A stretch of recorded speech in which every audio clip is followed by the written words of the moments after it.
reactions and how you'd respond if you got an email asking you to list your accomplishments from the past week. 5 of them, please. I'm Marjorie, and my accomplishment, well, I made it to the office today, Jim. I am here. We'll talk about Musk take over the federal government with political analyst, the Inc.'s Anand, Giridharadas, who also weighing in on the Democratic Party's so far extremely weak resistance to Trump 2.0. All that ahead on hour number 1 of Boston Public Radio, 89.7 GBH.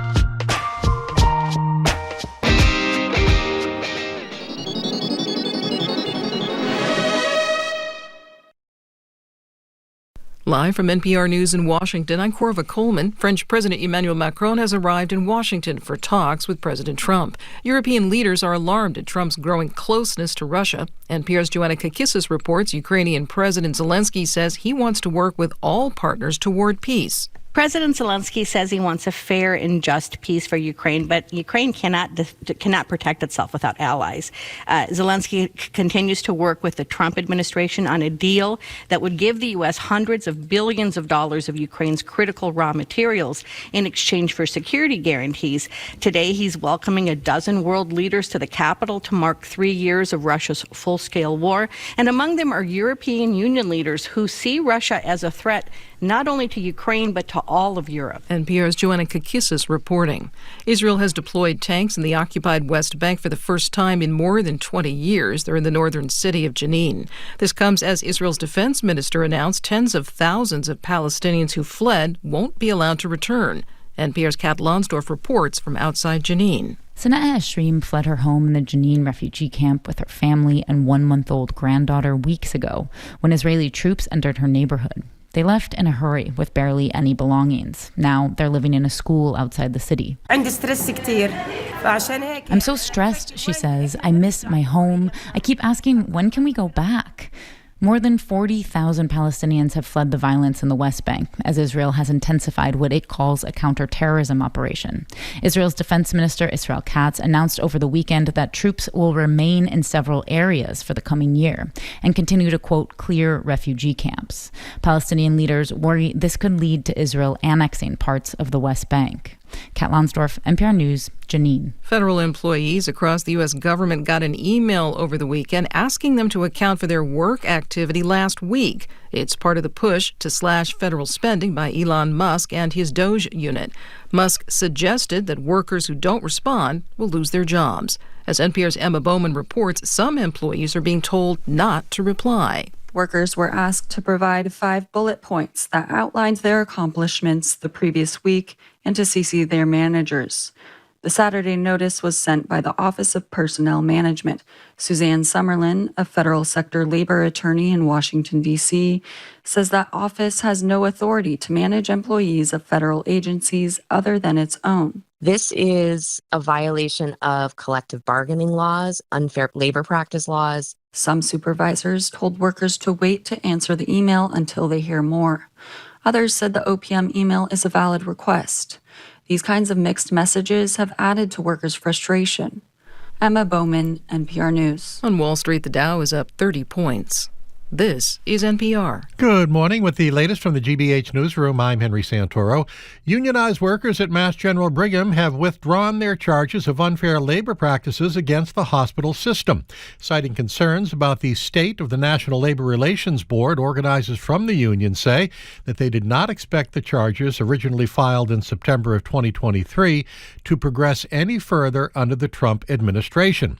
The union's unfair labor practice charge accused the hospital system of cutting stipends for educational and technology expenses and reclassifying bargaining unit members in retaliation for unionizing earlier that year.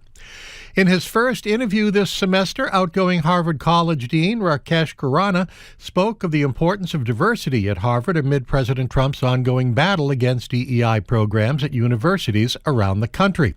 The Crimson reports that although Khurana did not mention Trump by name during Friday's interview, he did position the president's attacks on research funding and DEI as antithetical to Harvard's values, saying, quote, "Our diverse backgrounds and experiences and talents drive academic excellence," unquote. During Trump's first 2 days in office, he directed federal agencies to terminate equity-related grants and crack down on DEI initiatives at federally funded institutions. It's a move that was temporarily blocked by a federal judge on Friday. Exhibition baseball. Red Sox play the Yankees at JetBlue Park in Fort Myers today, 4:05 start. We're at 40 degrees outside our studios here in Brighton. I'm Henry Santoro. This is GBH News. Support for NPR comes from NPR stations. Other contributors include Lilly Endowment, a private foundation supporting NPR's coverage of religion and spirituality, and Jarl and Pamela Mohn, focusing on civil liberties, foster youth, public radio, and the arts.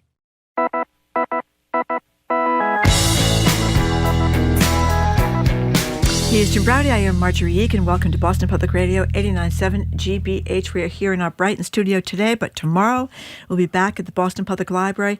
Congressman Keating will zoom in from Washington to talk about what's happening with Ukraine and Russia. Wednesday, we're going to be at the Boston Public Library as well for the first ever Ask the Auditor at 1 o'clock. That would be Diana DeZoglio. She's the one that wants to audit the legislature. Not getting far yet, but maybe she will. Hello, Jim. I would disagree with that. When you say she is the one who wants to audit the legislature, she and 72% of Massachusetts the voters. Exactly. That is correct. Thank you very much. Okay. Hi, Marjorie. Hi, Jim. So the Trump-Musk administration's chaos by design plan to shrink the federal workforce has taken this cruel new turn this weekend. You all know about it. Unelected shadow president Elon Musk is demanding employees list their accomplishments, preferably 5, from the last week in order to defend their jobs. And if they don't respond, they will be considered to have resigned. Believe it or not, a couple of Trump-appointed officials actually pushed back, telling workers at their agencies not to respond. And Musk himself has now said the move was just a big troll to test whether federal employees are, quote, capable of replying to an email. It's actually obviously intended to instill fear, too. So we start a new week with more chaos, inefficiency, and an intended cruelty that we can only laugh at to keep from crying, as Marjorie often says. In about 30 minutes, we'll talk with political commentator Anand Giridharadas about the state of resistance to Trump. But right now, the lines are open to start the show with a little thought experiment. If you got such an email, just like the couple of million of federal workers, how would you justify the accomplishments in your job for the last 7 days? And again, preferably 5 things. We'll list ours in a couple of minutes, too. 877-301-8970 is the number. By the way, what I said, I was listening to the NPR News, and while I guess it was accurate to say it was an attempt to shrink the federal workforce, it's also an attempt to scare the hell out of people. Absolutely. So they know everybody is watching. They have to watch every word. Yep. And yet, what were you telling me about? Were you telling me about a 60 Minutes thing about people in the Department of Justice? Yeah, tell that story for people who didn't see it. If people that didn't record it or see it live, I always record it. It was an interview about the Department of Justice, people that have given up their jobs. The 8 people who quit. Yes, and shots. one of the commentators was saying, these are jobs that a lot of people in law school, this is what their goal is, to become a prosecutor, a federal prosecutor, United States attorney, somebody in those offices, sure. that these are their dream jobs. It's not that easy to get these dream jobs. So it's not, they're lawyers. They'll probably be able to get other jobs as attorneys.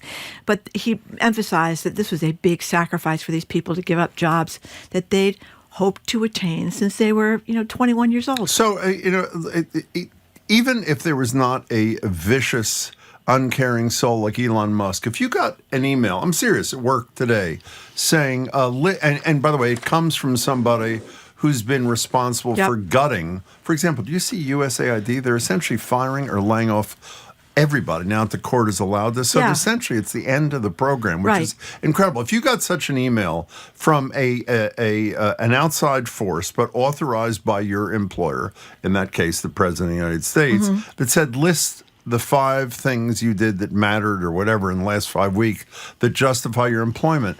I mean, in all seriousness, wouldn't you be scared blankless? Well, I came up with some, Jim. You did? Yes, I did. Oh, this should be good. You really did? Well, I came up with a few. Oh, God. It was difficult. I did too, but I never thought you would. Okay, all right. Okay, what are your 5? Yeah. Okay, number 1. Yeah. I only mispronounced 3 names of guests last week, which was a new low for me because I really struggle. That actually is not I have nothing. Speech problems. It's That's not not easy for me okay. to get people's names. I also tried the new chicken salad sandwich with cranberry. At the Newsfeed Cafe? At the Newsfeed Cafe. No, that's a hell of an accomplishment. And the day you claimed you didn't have any money, I bailed you out at the Lenox Hotel for I parking. paid you back. I gave you 20. You didn't pay me back. I did pay you back didn't. on Friday. You owe me $40. So Okay, these are $40. 3 accomplishments so far. Yeah. And then I'm not sure if this is really an accomplishment, but I was really happy. I didn't have to make dinner. I think it was on Thursday or Friday night because Garrett Harker, he's got the new Eastern Standard Hotel. He And brought in Standard this Italian, this big, huge single lasagna. Fabulous. Which I brought home and put in the microwave. This is one of your 5 accomplishments? Well, I don't have a 5th. But that's not real. That's a little weak. But, it's very important to me to save time on making dinner. So you lent me $20. You ate a piece of $40. lasagna. You ate chicken salad with cranberries. Yeah. What was the first one? I only I didn't mispronounced. Well, I only mispronounced 3 names. Usually it's like 7 or 8, or sometimes it's double digits. But last week I was pretty good. How about you? Jay in Brighton texts and says, is it acceptable to reply to the Musk email with, quote, unsubscribe, which is actually a very good. I actually did think, too. One, you want to hear mine? Sure. Okay, I actually came up with 5. One, we did 5 shows. That's right, we did. Some were not that good, but some they were shows nevertheless. So do we call them an accomplishment if they weren't very good? That's the question. Well, I'm counting it as one thing. Okay. So it's sort of the week of Okay. it. 2, I went to Nikki Glaser last night, and she was on our show on Wednesday. She was spectacular, by the way. I don't know if that's a work accomplishment. Of course Jim. it is. Okay. I was, this actually is. A listener came up to me while I was eating the other day, and I was nice to the person. And you know why I was nice to them? I was nice because I thought you would be in a similar circumstance. Yeah. I didn't want to be. As long as you don't talk with your mouth full. And the last 2, I actually have 5 accomplishments I could send wow. Elon Musk. I only had 4. Both relate to you. Oh. I suggested Marjorie not to refer to our coworkers as my staff. And finally, I gave Marjorie my prep packet when she left all of hers at home. So I feel that was an I think I would pass the Elon Musk I forgot test. that. I didn't lose my prep packet. No, you just left it at home. That's right. But usually I do that more than once. But I didn't do it last week. Yeah. I didn't do it last week. I had everything for You know what's the difference between the two of us? The 2 of us. Yeah. My first thing was I did 5 3-hour shows last week. Marjorie's first thing was she ate a chicken salad sandwich at the Newsfeed Cafe. With cranberries. It was their new sandwich. Okay, good. 877-301-8970. That before we get to the calls, the people's own lists, this Elon Musk thing is so out. We're going to talk to Anand about it in about 20 minutes. It is so incredible. This unelected, cruel. Did you see the disgusting thing with him at the CPAC convention when some little nerd walks out with a chainsaw? Yeah.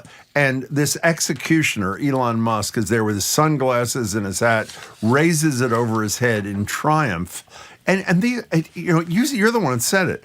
The cruelty that he exacts is generally on either the poorest people or just average working people. Poorest people like recipients of benefits from USAID in countries around the world, or federal workers who are working like dogs, always being trashed by somebody in the Trump administration. It's really nauseating. Well, we should say, of course, that some people have actually, there's been a little blowback for Elon, and he's now kind of blowing back himself, saying, well, it was just to take their pulse and to see if they were capable of responding to an email. I think they're all capable of responding to an email. But who's kind of disgraced himself already? RFK Jr. He didn't tell anybody not to reply. People did it. Kash Patel, I'm not a fan. But you're the 2 that did, Tulsi Gabbard and Kash Patel. It's because they have privileged information that could put people at danger. That's right. Homeland Security, Kristi Noem, the one who killed her puppy, Department of Energy, they decided not to. By the way, you know why Kash Patel, I listened to this fascinating podcast over the weekend. You know why Kash Patel is became a Trumpster? No. He got mad because he was a lawyer having to represent the government, and it was a last minute thing. He didn't have his tie, and the judge reprimanded him for not having a tie in the courtroom, and he was mad that none of the government employees backed him up in his forgetting his tie. That. Yeah, and that turned the tide for Kash. Tim and now he's running roughshod over the FBI. Tim and Dan, a lot of people are texting in their major. It doesn't have to be 5 accomplishments. Any accomplishments. One. We take Here's one. Tim in Danvers. This is actually a good one. My accomplishments last week included ordering an Elon magnet for my Tesla.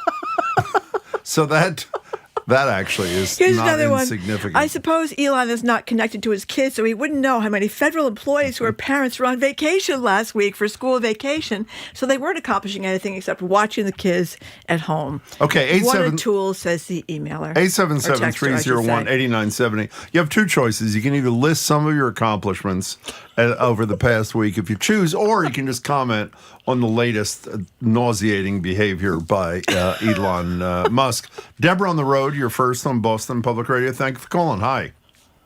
Hello, Jim and Marjorie. Thank you for taking my call. Of course. I was in the studio a couple weeks ago, and Jim said, "Do you ever call in?" I said, "Yes, I never get through." Oh, well, But here I Deborah, am. we're thrilled to have you. Welcome. Thank you. I enjoyed the show. Thanks. Thank you very much. It's fun down. Isn't it, for people who haven't been to the library, is that not a fun venue to watch a radio It was show? amazing. It's great. I loved it. I brought my mother. Oh, and how we went nice. out to lunch. We had a great day. Great. Oh. So what did you do last week? Well, I was on vacation with my kids, so Okay. I would automatically lose my job. You probably would. What do you think of this that he's doing here? Well, this is just intended to create a culture of fear. Nobody agree. is actually going to do anything with the emails that come in. There's no way that any person, even some AI bot, is going to be able to go through all of this and make any decisions on it. It's a test. All of the federal employees need to be unified, and they need to stand up to this guy. You can write 5 things, but they don't have to be meaningful. You can say, every day I spent 1 hour in the bathroom watching cat videos while I was on the toilet. Or if your union does their job, and some of the federal unions have done impressive work, including filing lawsuits, you could also en masse refuse to comply if your union has your back. Deborah, it's great to talk to you again. Now, Call us again. Nice to see you at the library. We have some texters. We're not sure if they're public employees or private employees, but here's a couple. I generally come in at least 15 minutes late. I use the side door. That way my boss can't see me. After that, I sort of space out for about an hour. I just stare at my desk, but it looks like I'm working. I do that for probably another hour after lunch, too. I'd probably say in a given week, I do about 15 minutes of real, actual work. And listen to this one. What's the name of the expression that I didn't know until COVID? Oh, the coffee When they thing? finally ordered you to come to work, and what people would do is come to work, do the coffee machine for 15 minutes, and then coffee badging. Coffee badging. Thank you, Zoe. Thank you, Zoe. Okay, here's another one. I woke up. I get out of bed. Mm-hmm. I dragged a comb across my head. I found my way downstairs and had a cup. And looking up, I noticed that I was very late Do you know what for that work is? already. It's a Beatles song, Marjorie. Is it a Beatles song? Yeah, I mean, most of I it dragged is a comb Beatles across song. my head? Yeah. I know that part. I didn't know the rest. Yeah, most of it is. I waited In and any had a case. cup and looked at, I didn't know that was a Beatles song. fine. Here's another one. Yeah. I charged my Tesla. 2, I debated selling my Tesla. 3, I texted staff during non-working hours. And 4, interrupted Marjorie's 5-iron Dickie collection. I assume that's supposed to be me. Jim has the Dickie collection. I don't have a Dickie collection. Okay, Tom in Worcester, you're next on Boston Public Radio. We're talking about Elon Musk's threatening email to all federal employees. Hi there, Tom. Hello. I'm sorry to say that you're forcing me to defend Elon Musk. Go right ahead. Something I hate doing. Go right ahead. Well, I worked in high tech in an area where we had fixed cost and fixed schedule contracts. So every week we had to report on our progress. Yeah. And doing that to help people hold on to their budgets and all the rest of it. Now, I can understand how certain employees wouldn't have to do that because they had this sort of job that didn't really fit that kind of activity. Yeah. But it does happen in technology. And Tom, the way you are held accountable as a worker is by your immediate supervisor working with you to make sure that you're doing what you're supposed to be doing, including maybe a memo a week summarizing your work, not some unelected guy sending an email out to 2.5 million people or whatever the number is. I mean, you would agree that's not a real effort to ascertain anything about their work. It's purely to harass them, isn't it? Oh, that may be true, but on the same token, you are wondering who is evaluating these people and how are they being How is Elon Tom? Now, I don't How is know. Elon Musk Maybe going they to are, find? maybe they aren't. I How have is no Elon idea. Musk going to answer that question after he does this? He's not. The answer I is don't think he cares. He exactly. certainly does not care. Yeah, Exactly he's my not point. evaluating. I mean, people talk about Bill Clinton. Bill Tom, Clinton thanks for went your through call. the See federal ya. workhouse back in the 90s. I think he ended up What did he do again? He got rid of like 390,000 employees or something like that. But it was after an extensive look at who, kind of a going through with a so-called fine-tooth comb and finding out where they could. Based on function and performance, as opposed to this is just this like blunt instrument exactly. thing. So he's not evaluating anybody. He's just chopping things. I hear somebody else. Who's By the way, working hard. can I clarify something before you read that? What? I did pay you back the money that you gave me. It's $40. Okay. And by the way, even if I hadn't paid you back, to list that as one of your 5 accomplishments of the week, lending me $20, whether you got it or not, is really rather embarrassing. Well, I'm ahead of this person. Okay, Listen to go this ahead. person. I wake up in the morning. I step outside. I take a deep breath. I get really high. And then I scream at the top of my lungs, what the you-know-what is going on? That's Lauren That counts. from Milford. That counts. It's good enough for me. Is that a song, That too? is a song. What's that song? I'm not recognizing these Zoe's lyrics telling here. us. Jan in Rhode Island, you're next on Boston Public Radio. Thank you so much for calling. Hi. Can you hear me? Yes, we can. All right. I had a pretty good week. I took my grandson, who's on the autism spectrum, to Memphis to see Graceland and to go to B.B. King's Club, which was wonderful. Oh, Jan, didn't you love I did Graceland? my taxes and got to... Didn't you love Loved Graceland? Graceland. So did I. I thought it was terrific. We had a wonderful time, but the best part was seeing how happy he was to be there. He loves music, and music has been great for him. So going there, going to see live band at B.B. King's Club, that was great. Yeah. But I also got my taxes in, which was great. Very Great. Well, the impressive. good news is And- there's nobody there to process your refund. So Yeah, we could be waiting There was- longer this You know, year. Cut. I've been wondering about that. Yeah, you should. Yeah. Yeah. Well, that's I wrote a couple of Jan. posts on Facebook. That's a Yeah. no. That's a good enough. That's a very, very impressive list. Thank you for sharing with us. By the way, before we take a break, Jamie, do you know who Jamie is? Yes, I do. He's our lead producer. He lists his accomplishment of the week last week. These are actually among the more impressive. One, he microwaved my lunch. I believe that was on Thursday. And he got me 15 boxes for food at the Newsfeed Cafe. Jamie says, shoot, I need 3 more. And the reason for the boxes is I never eat a whole sandwich at the Newsfeed Cafe. I generally take the other half or quarter with me. So Jamie is kind enough to get me a box. Well, he also reminded me that I always only came up with 4 accomplishments, but I could have added a 5th. Like what? Well, that I forgot which station I work for, and I switched to WBZ. That's true, you did. That is a hell of an accomplishment. GBH. I did briefly work for BZ. You did? Yes, I did. I did a little, Oh, you did a little TV thing. Oh, with for David them. Brudnoy, right? Yes, I You did did with like the great bake late thing. David. That was actually great. Yep, we didn't last was long. great. We had Why was it? You never even saw it. What are you talking about? Well, I didn't, but I've heard good. No, really, I've heard some good things about it. Okay, stick around. You're Actually, I listening- hadn't heard good things about it, but I know you did it. It was a brief. It was brief. How many times did it employment. last? I don't know, maybe 4 times. Okay. I doubt that. We Go weren't ahead. great. Okay. Stick around. You're listening to Boston Public Radio, 89.7 GBH, streaming at youtube.com/GBH News.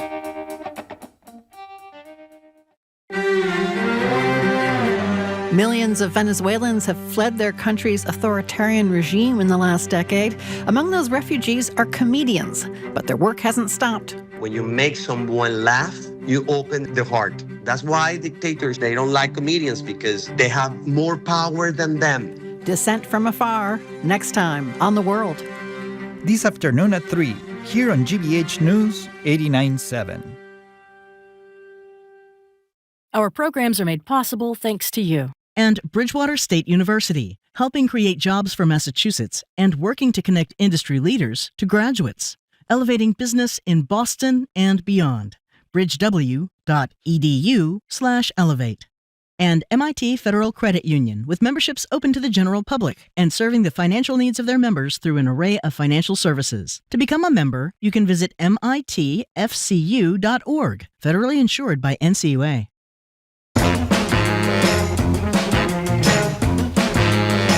Welcome back to Boston Public Radio. Jim Browdy and Marjorie Egan. We're streaming youtube.com/GBH News at the library tomorrow, Wednesday, and Friday. If you're just tuning in, we're reflecting on acting President Elon Musk's cruel productivity stunt.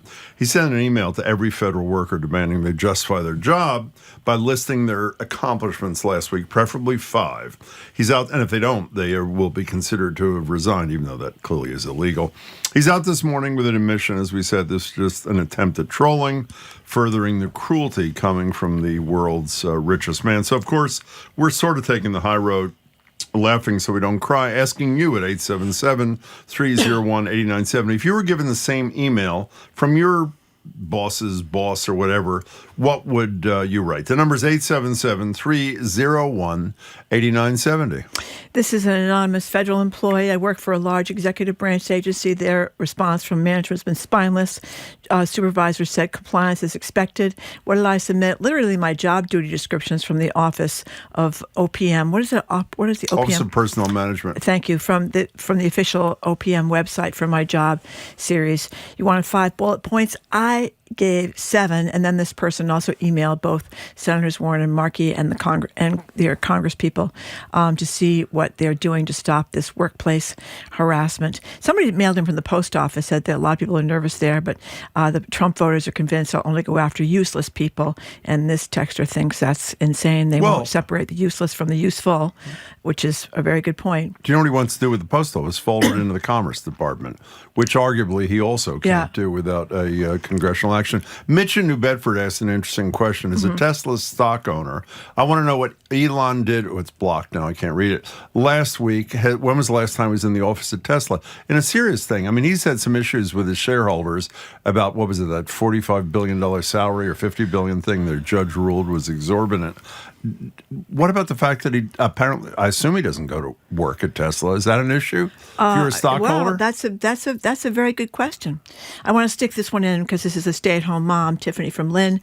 As a stay-at-home mom, my accomplishments last week's included, but are not limited to, kept 3 kids and the dog alive, dealt with the same 3 kids having flu and strep and ear infections, went to Market Basket and Costco, didn't pull my hair out based on the above and the state of the world.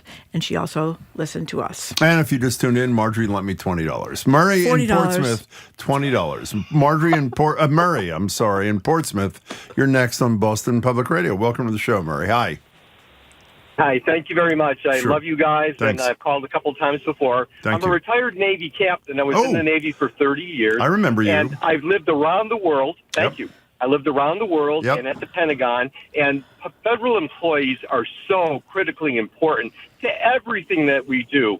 And I really do believe that Trump and President Musk are basically just breaking the system to be mean and to troll.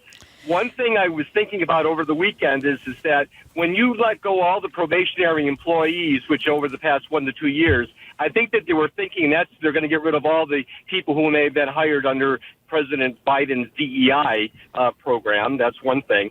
And if President Trump and Musk, hey, how about saving some money? Last week, Trump was flying all over the place, working on the golf course. Every time Air Force One flies, that's millions of dollars. How about starting at home and saving some money?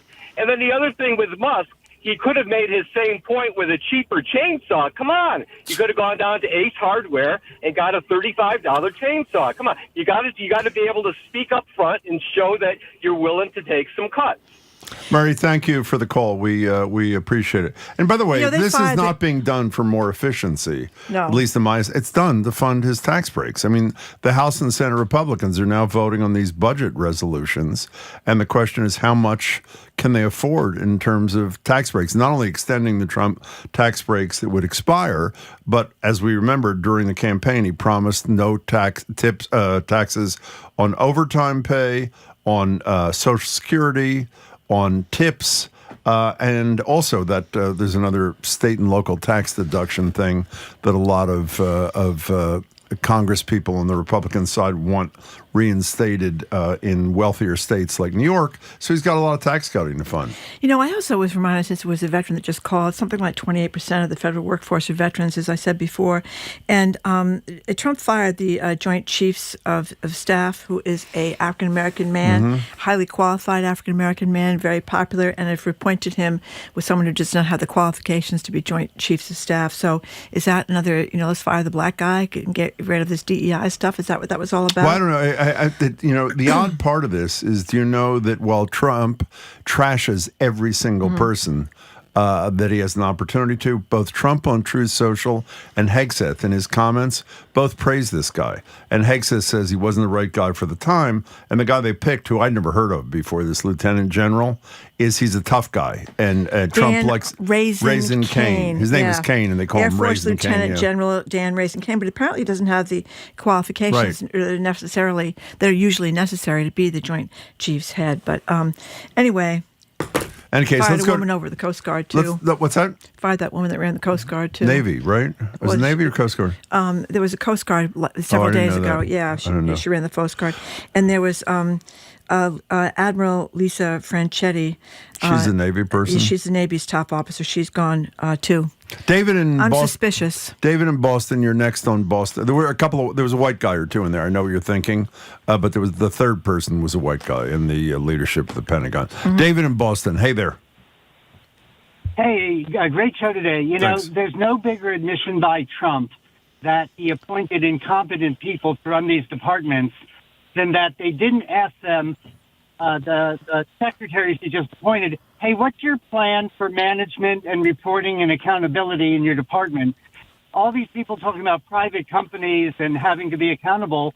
If you have a division chief, you put them in charge and see if they're up to this snuff. So it really underscores that Musk is just about trying to tell you and me that government workers are totally out of control, don't do any work, and all. So I would say, what did Musk accomplish this past week in terms of asking Kristi Noem what the hell she's doing?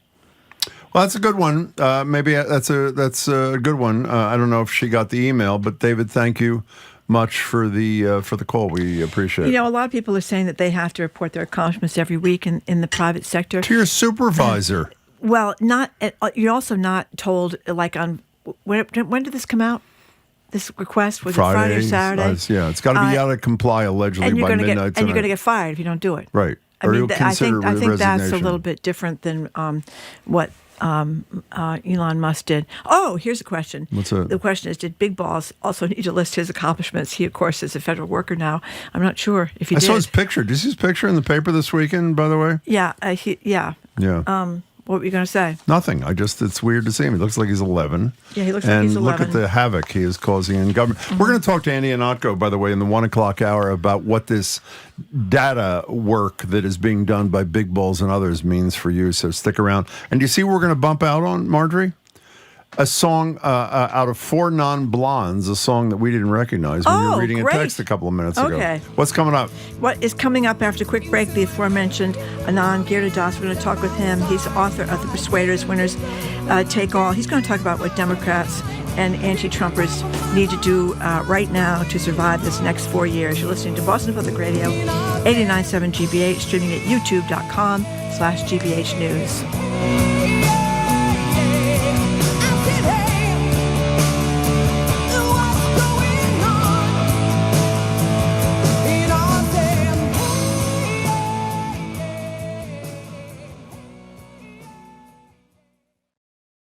I'm Jared Bowen. Today on The Culture Show, Meghan Marshall, the Pulitzer Prize-winning biographer, is renowned for writing about trailblazing American women, including journalist Margaret Fuller and poet Elizabeth Bishop. But in her latest book, she turns the lens on her own life. From there, we head to Maine to shine a light on their lighthouses, which recently received World Monuments Fund protections. Tune in for that and more on The Culture Show today at 2 on 89.7 GBH.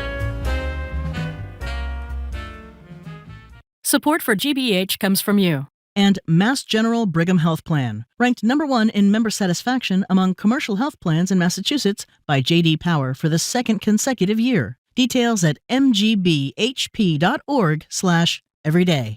and Z-Tech Associates. For more than 3 decades, Z-Tech has been committed to helping Boston area businesses with their information technology challenges by providing a wide variety of IT services. Learn more at ztechnet.com.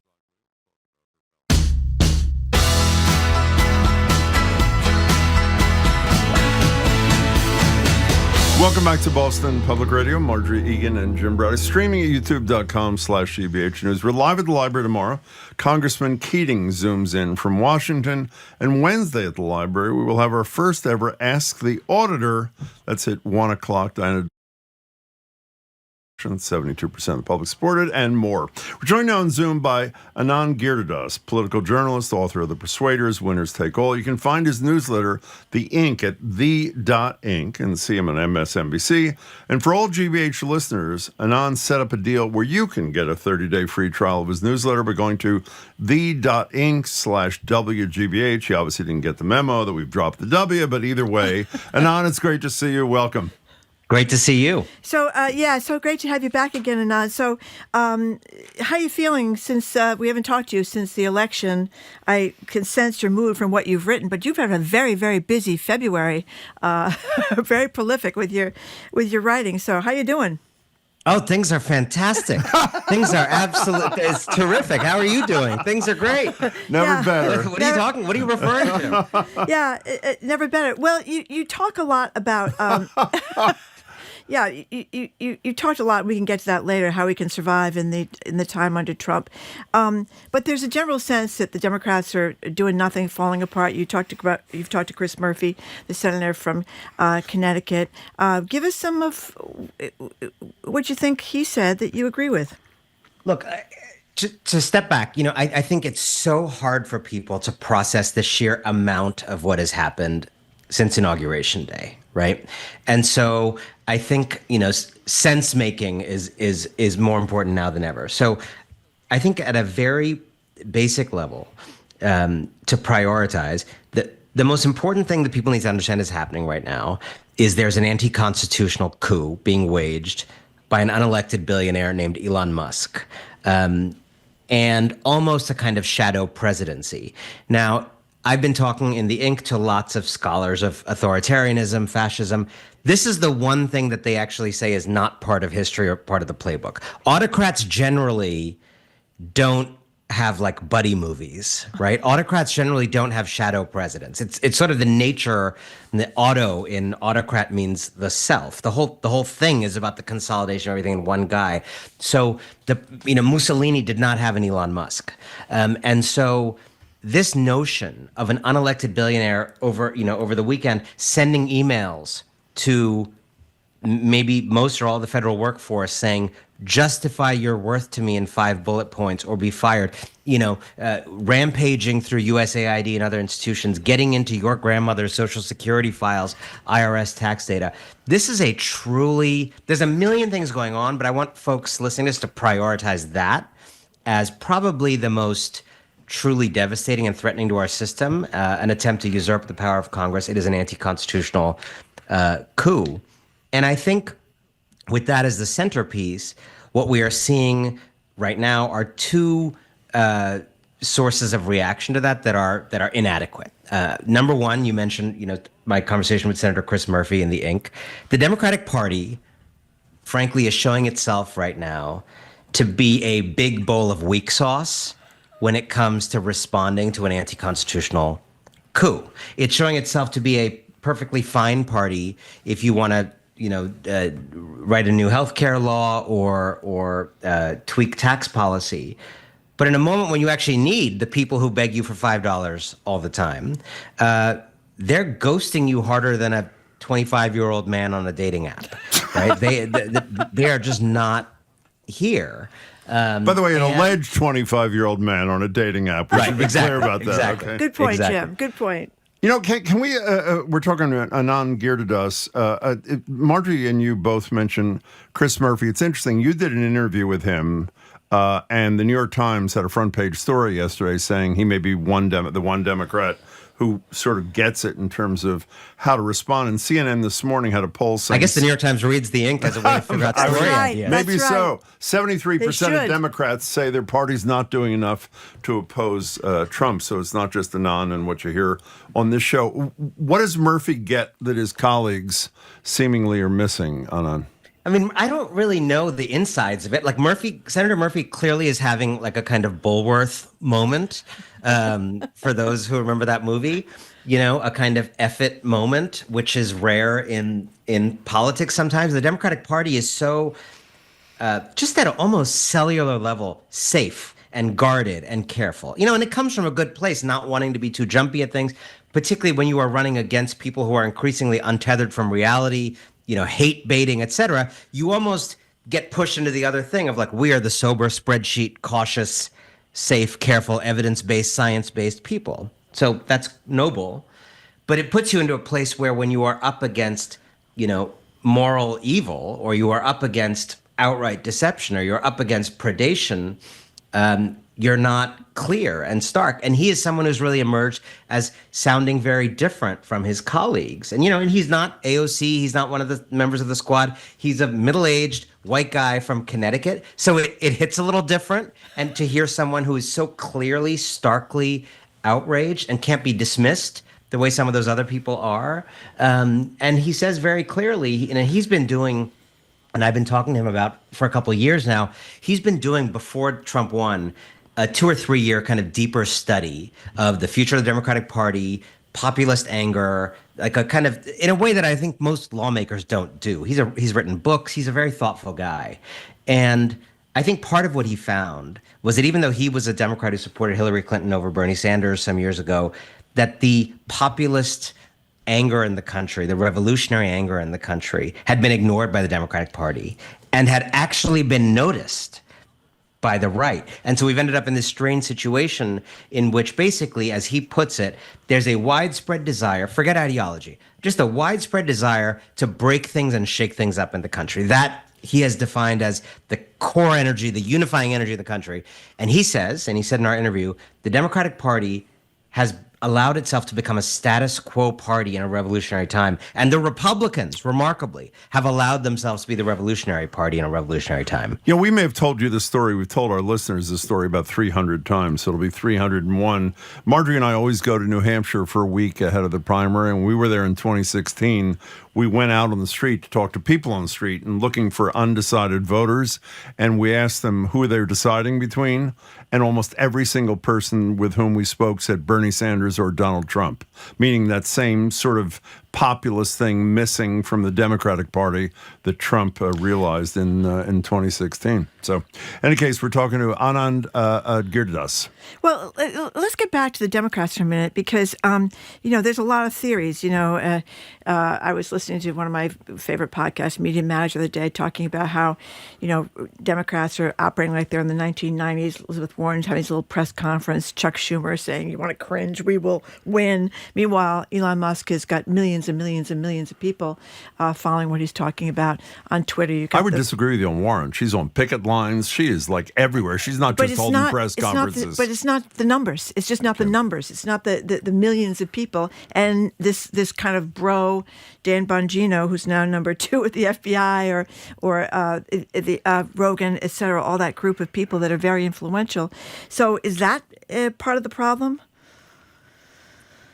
I think the Democratic Party in general, with some of these exceptions we've talked about, does not really seem to understand the kind of situation that this is. They seem to be acting like it's a situation where the opposition party has won an election and is doing its kind of policy ideas. I think the situation is more akin to a hijacking. It's more akin to a narcissistic abuser in chief raining abuse down on the country.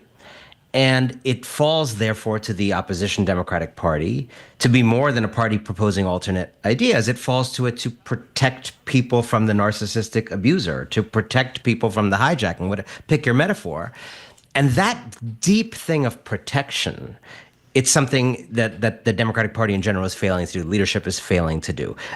Don't take my word for it. Ask people out there. Ask listeners who are listening to this right now. Do you feel protected by the Democratic Party? How should Forget they? Ideological How flavor. should Do they? you feel in your gut protected by them the way you want a parent or a friend or a lover to protect you? Do you feel protected by this party in a moment of true existential need? How should they do that protection? What should they be doing that they're not doing? It's at every level, from communications all the way to action. First of all, in the communications, there needs to be, I think, a clear message, right? There's different forms this could take. People have talked about a daily briefing, get Pete Buttigieg, get someone else to do a daily briefing, sort of like the Cuomo ones during COVID in New York, just like, here's what's happening. Here's the most important thing you can do today. Here's the action you need to understand. So some kind of clear briefing. They need to stop with the kind of passive, Hakeem Jeffries saying, well, God sits on the administrations come and go. God sits on the throne forever. That's no comfort to anyone. They need to stop with the kind of milquetoast statement. So just in terms of communication, like centralizing it, be clear, have a sense of fight. But then this kind of notion of just like, well, we need to pass a law to protect the Treasury Department. No. This is happening now. This stuff is happening now, right? And so, like, galvanize people into the streets. We've seen these protests that saturate cities in other countries. We've seen it in Germany against the AfD party earlier this year that had a surprising showing this week. But we don't really see it here. We've had scattered things here and there, right? And Democrats are often kind of afraid of these protests or, don't want them to get out of hand. We need a giant uprising of people to take their country back. But I'll say one more thing, which is that as much as we are talking about Democrats stepping up, I don't think they're going to lead this. I think they've shown that. We've had a month to see that. So I think it is actually going to be people stepping up and showing Democrats will follow, showing Democrats where people want to go. At the end of the day, this is your country. It's not the Democratic Party's country. And if you don't want to be ruled over by an unelected South African immigrant billionaire who never had any authority to do any of these things, and you don't want the Musk layoffs, you don't want the Musk attacks on Social Security, you don't want your grandmother's future decided by a South African born billionaire named Elon Musk, then you got to rise up and step up against it yourself. Have you seen evidence that the people themselves are ready to rise up in this country? I haven't in the first. No, it's it's scattered, and I think obviously we can't ignore the media environment that we're in, right? Public media, which you're a part of, is smaller than I wish it was. Certainly the kind of thing I do at the Ink, these newsletters, which I think are emerging and more personal and trust-based form of media, are very small, even compared to public media. And what is really big is full of lies in many cases in the form of Fox News.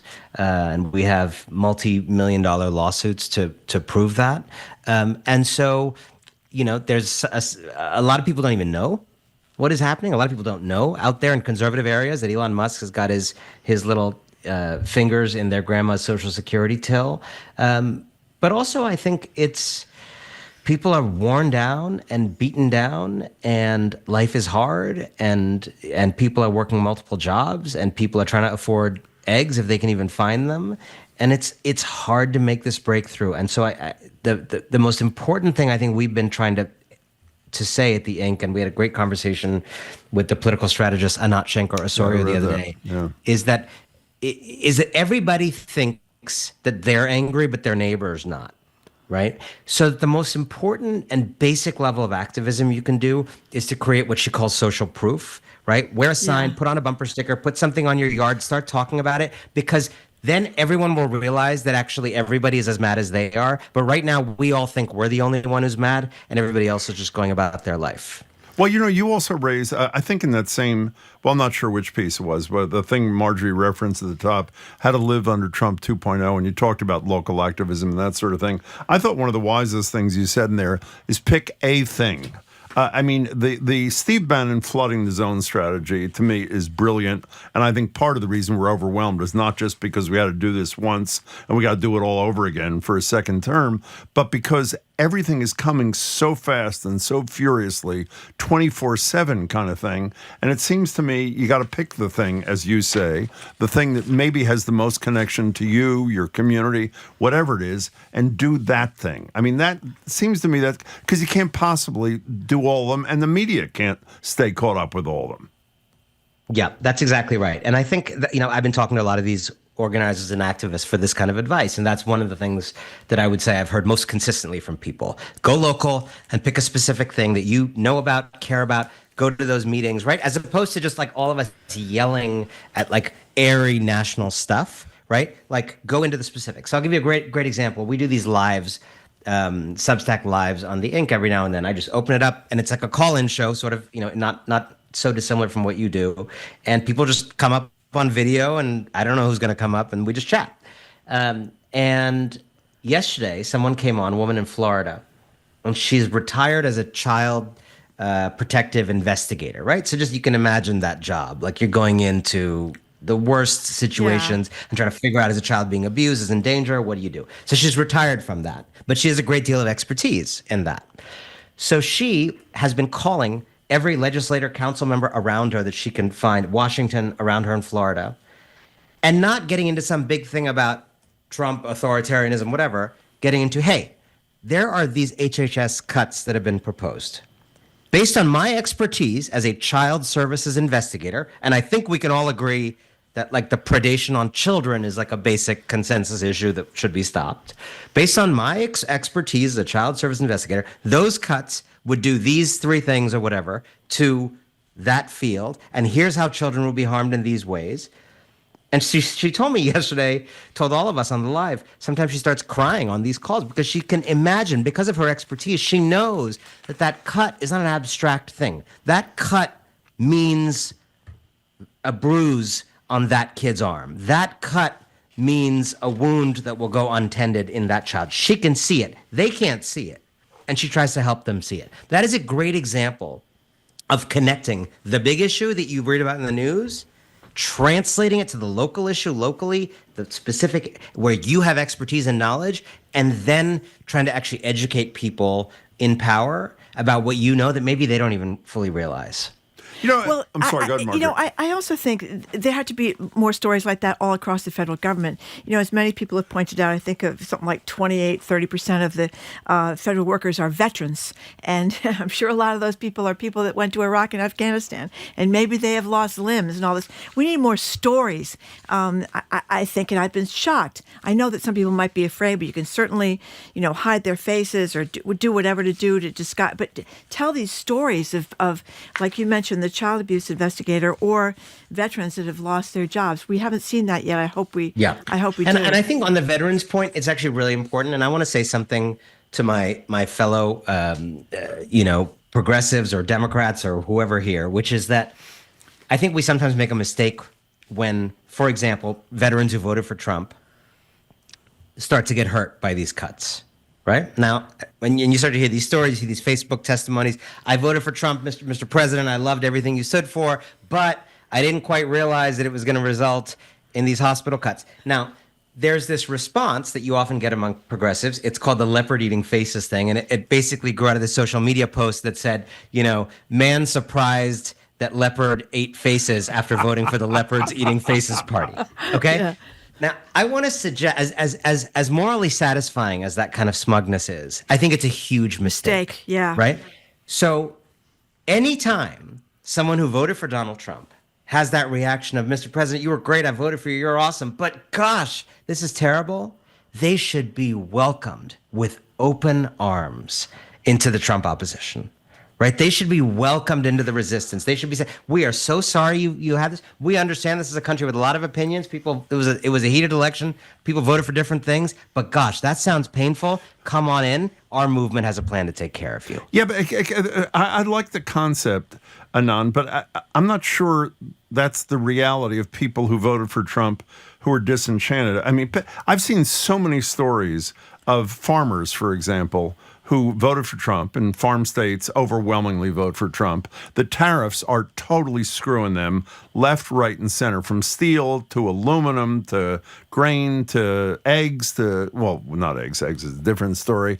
And they say, well, I'll give them a chance. As opposed to people... Or they'll blame Musk. Or the Democrats, it seems to me, and I know this is a generalization, if their leaders step off what should be the appropriate position by a quarter of an inch, they're done with them and they move on. It seems that Trump's people have staying power. The infamous, I could shoot somebody on Fifth Avenue. Don't you think that's a reality? And if you agree, you don't, or you do? And if you do, then how do you move them? Well, I think it is a reality as you described it, but I think it's not a reality that would exist in any possible universe we live in. It's a reality that exists because there's no contrary opposition that is very good at organizing people into a different understanding. So, for example, when, as you said, some tariffs start to hit people and they're suffering, right? Here's like, if I could just scream one thing into the sky, it would be meaning doesn't make itself, right? By the way, why do you guys sit in that studio and explain stuff every day, right? Meaning doesn't make itself. Okay. Right? People can't go around the city of Boston and figure out what life is. And right? Meaning doesn't make itself. That's why you do this. That's why I write. That's why I write books. Like, meaning does not make itself. And so a tariff having an effect, raising a price, making it harder to sell and export, whatever, that does not array itself in someone's mind as a story that this person did this. That's just raw material that someone is going to make meaning out of. And if Trump gets there first and tells the better story, which is that Hunter Biden's gun and his laptop conspired to make your exports harder 5 years ago and it's just hitting now, if that's the only story and the stickiest story, and by the way, you got Rupert Murdoch's media properties helping you amplify it, that story's going to win, right? And if you don't get in there and say, for example, this Trump war on American farmers, which is, what that kind of thing is, right? Why don't you have Democrats on TV, right? Like dressing in overalls. I'm saying this is the kind of stuff it takes. You got to be a little tacky. Dressing in overalls and standing with farmers and be like, we got to end Trump's war on farmers. That's the kind of thing I would do, right? How come when you have Elon Musk dipping his little coding fingers into Social Security, how are you not marshaling, I don't know, like all the actors who play grandmas on TV or whatever, and assembling them all in one place and making a stunt about like end Trump's war on grandmas? Like at some level, you can try to be so classy that you end up just like losing the republic, and I think that's not the course of action I would recommend. So let me quickly, and then we got to go. If Chuck Schumer put on overalls, he'd have to take off the glasses on the tip of his nose. Is that correct? We don't want it to be Chuck. I think so. You can do it like a monocle. No more Chuck. By the way, Anand, we keep saying the.inc, and you keep saying the ink. Which one should we be saying? Well, the website is the.inc. Yeah. So that's the correct way. If you're typing it in, you type the.inc/WGBH. And if you just Google the ink, you'll find it. But the.inc/WGBH is the way to find the special deal for your folks. Okay. We really enjoyed talking to you. I think we need a daily briefing. I hope maybe Pete Buttigieg is. I mean, we need the right person to do it. Is it Buttigieg, do you think? Is it AOC? Who is it? I think it could be either of them. It could be I think there's others too. Maybe Chris Murphy. He's not exactly a charismatic guy, but he's scholar. Very smart, and he's you know what's charismatic right now? Fire is charismatic. I'm with you. Okay. Anand, it's great to see you, and thanks for your thoughts as always. Great stuff, and thank you so much for having me. Ink. Yeah, we really appreciate it. And thanks for the deal for our listeners, too. That's right. It's much appreciated. That's right. Absolutely. It's Glad to have them. The.inc. The.inc/WGBH. Okay. Thank you very much. All right, Anand be well. Giridharadas. Be well, you too. He's a political journalist, author of The Persuaders, Winners Take All, and you can find his newsletter, which is really terrific, The Ink, at the.inc. And if you go to the.inc/WGBH, you can access a special 30-day free trial. Okay, coming up after the new news is former Massachusetts Education Secretary Paul Reville talking about how we're struggling. Management told federal employees to reply with approximately 5 bullet points. Because a leader will be at the White House attempting to convince President Trump Russia poses an existential threat to the U.S.'s longstanding allies in Europe.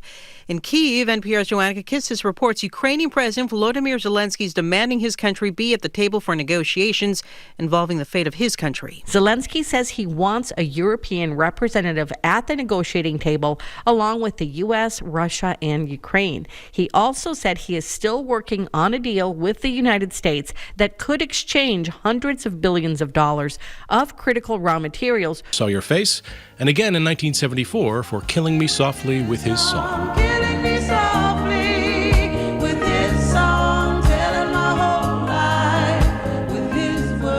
Flack trained in classical piano at Howard University and was discovered at a Washington, D.C. nightclub where she accompanied herself singing jazz, blues, and pop standards. Flack channeled deep wells of emotion in hit songs like Where Is the Love, The Closer I Get to You, and Making Love.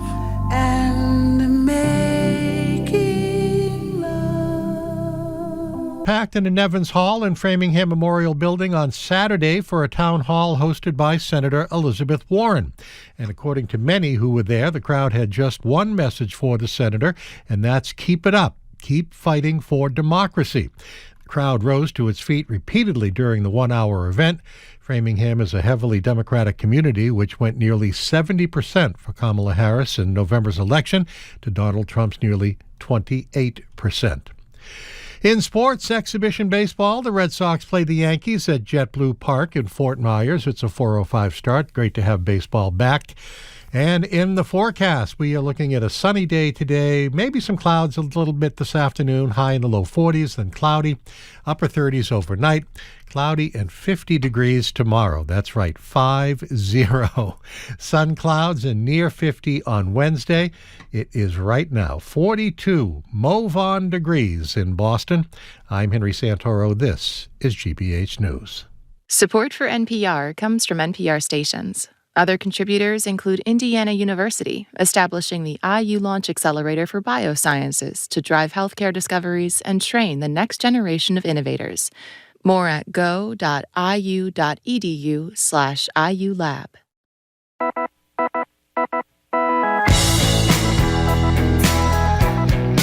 Houston Browdy, I am Marjorie Egan. Welcome to hour number 2 of Boston Public Radio, 89.7 GBH. Tomorrow we're going to be back at the Boston Public Library. Congressman Bill Keating is zooming in from Washington to talk about what's going on with Ukraine and Russia. And Wednesday at the Boston Public Library, we're going to have our first ever Ask the Auditor with Diana DiZoglio. That's going to be at 1 o'clock. She'll take our questions and your questions, too. Hey, Jim. I hope the Speaker and the Senate President call in. That'd be great. Don't you think they'll be doing that? I do not, actually. In any case, we're joined now in Studio 3 by Paul Reville. Paul is the former Massachusetts Education Secretary, and he is a professor now at Harvard University's Graduate School of Education, where he also runs the Ed Redesign Lab. Hello there, Paul. Good to see you. Good to be with you, Marjorie and Jim. Hi, Paul. Great to see you, too. So kind of not very good news about recovery post the pandemic. New England students are behind, a new analysis shows. Yeah, well, the results, continue to come in. This is not new news over the past few years. The effects of the COVID layoffs, if you will, have accumulated, and we have continuing problems like chronic absenteeism that are getting in the way of people coming back to school and scoring at high levels. And it's not clear that districts have made the wisest investments with some of the money that came from the federal government to boost student performance, because that could have been applied to things like tutoring and whatnot. And why wasn't it? Well, because there were more urgent pressures on budgets at the local level, so they did it. Many districts used it to finance teacher contracts or, ongoing major expenditures that they were grappling with.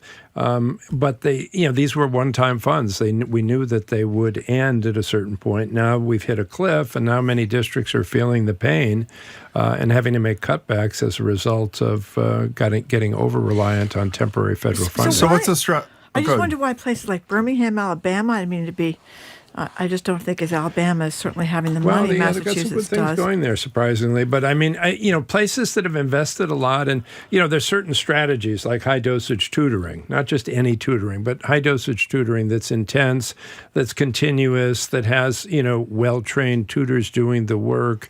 Has proven to have some significant effects. At the same time, there's some larger problems surrounding the schools of just getting kids to come back to school and come back to school in a regular way, so that they're gaining the instruction that you presumably get when you're in school. So there are a lot of things going on, but we've been the lag was even happening before. COVID, we were plateauing a bit in Massachusetts, and we continue to lead the nation on 4th and 8th grade English and math, but that's a small consolation when you see that we're still behind our earlier levels, and we still have very significant gaps, particularly for low income and students of color. Well, my theory about why we lead the nation is being written about more and more, Jim. Very smart parents with a lot of money. Mm-hmm. Yeah, that's right. Well, how about that? She says that every time I bring it up. Is that the reason? There is. Commonwealth Magazine did a piece recently that showed the Urban Institute's does a demographic adjustment. We know that educational achievement and attainment correlates with socioeconomic status. I mean, that's just a fact. And so it stands to reason that in the most socioeconomically advantaged states, you're going to get better results. So when you adjust our results for socioeconomic status, we're not necessarily first. We fall down to, I forget what we're still in the top 5, though, from what I understand. Yeah, we're still at a high level. So, I mean, I think our schools do well, and we have, a lot of highly educated people here, which pull up our averages. So, we're our extremes, but our gaps are larger than in most other states. I think we had this discussion with you before, but you've mentioned it a few times. When the Secretary of Education, Duttweiler, was here for the first time a few months ago, we said, I think the last question we asked him was, what's the biggest crisis confronting you?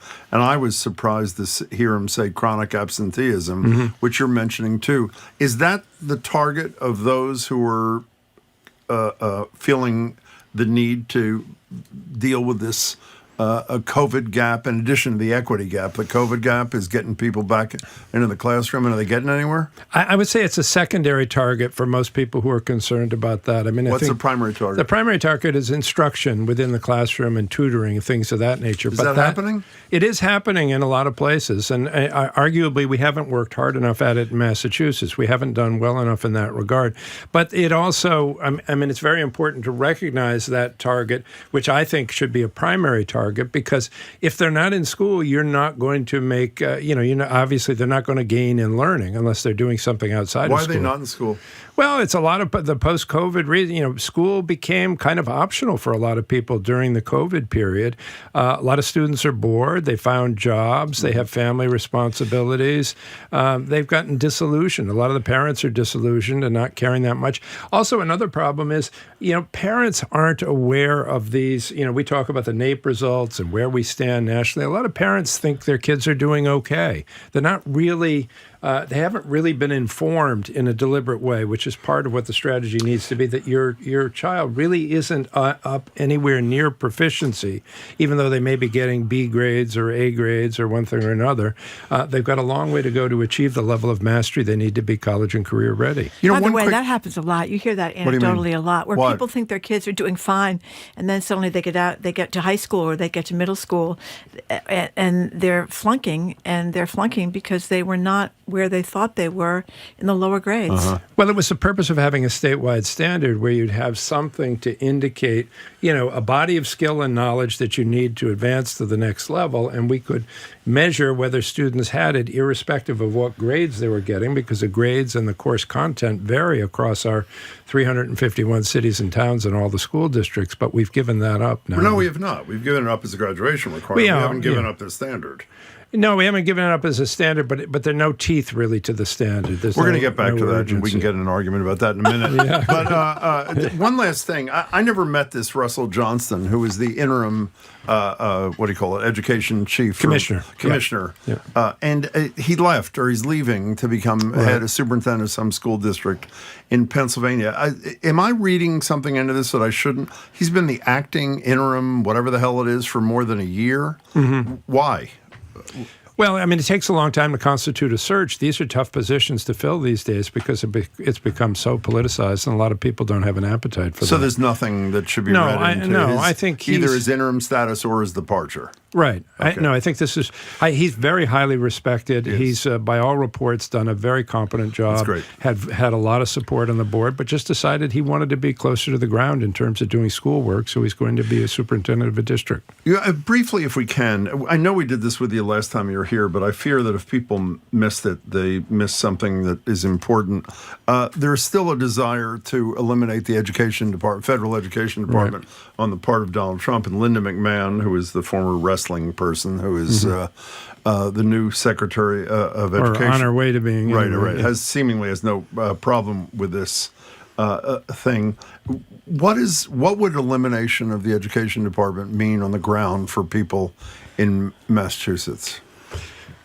Well, first of all, to get to the elimination of the department would take an act of Congress. Understood. Because it was created by Congress, so you have to, if you're going to eliminate it, that would take an act of Congress, and it's a very popular agency actually. So it's unlikely that they'll get that vote. Well, he could gut it though, a la Elon Musk. He could fire half the workers there. Well, I think one of the strategies may be to take the major grants, like the Title I money, which goes to low-income youngsters in schools that serve high proportions of low-income youngsters, or the IDEA, the Students with Disabilities, and just move those. And they're not going to eliminate those grants. To what, like under Robert Kennedy or something? Right. They might go to Health and Human Services, the special needs grants, the Title I grants.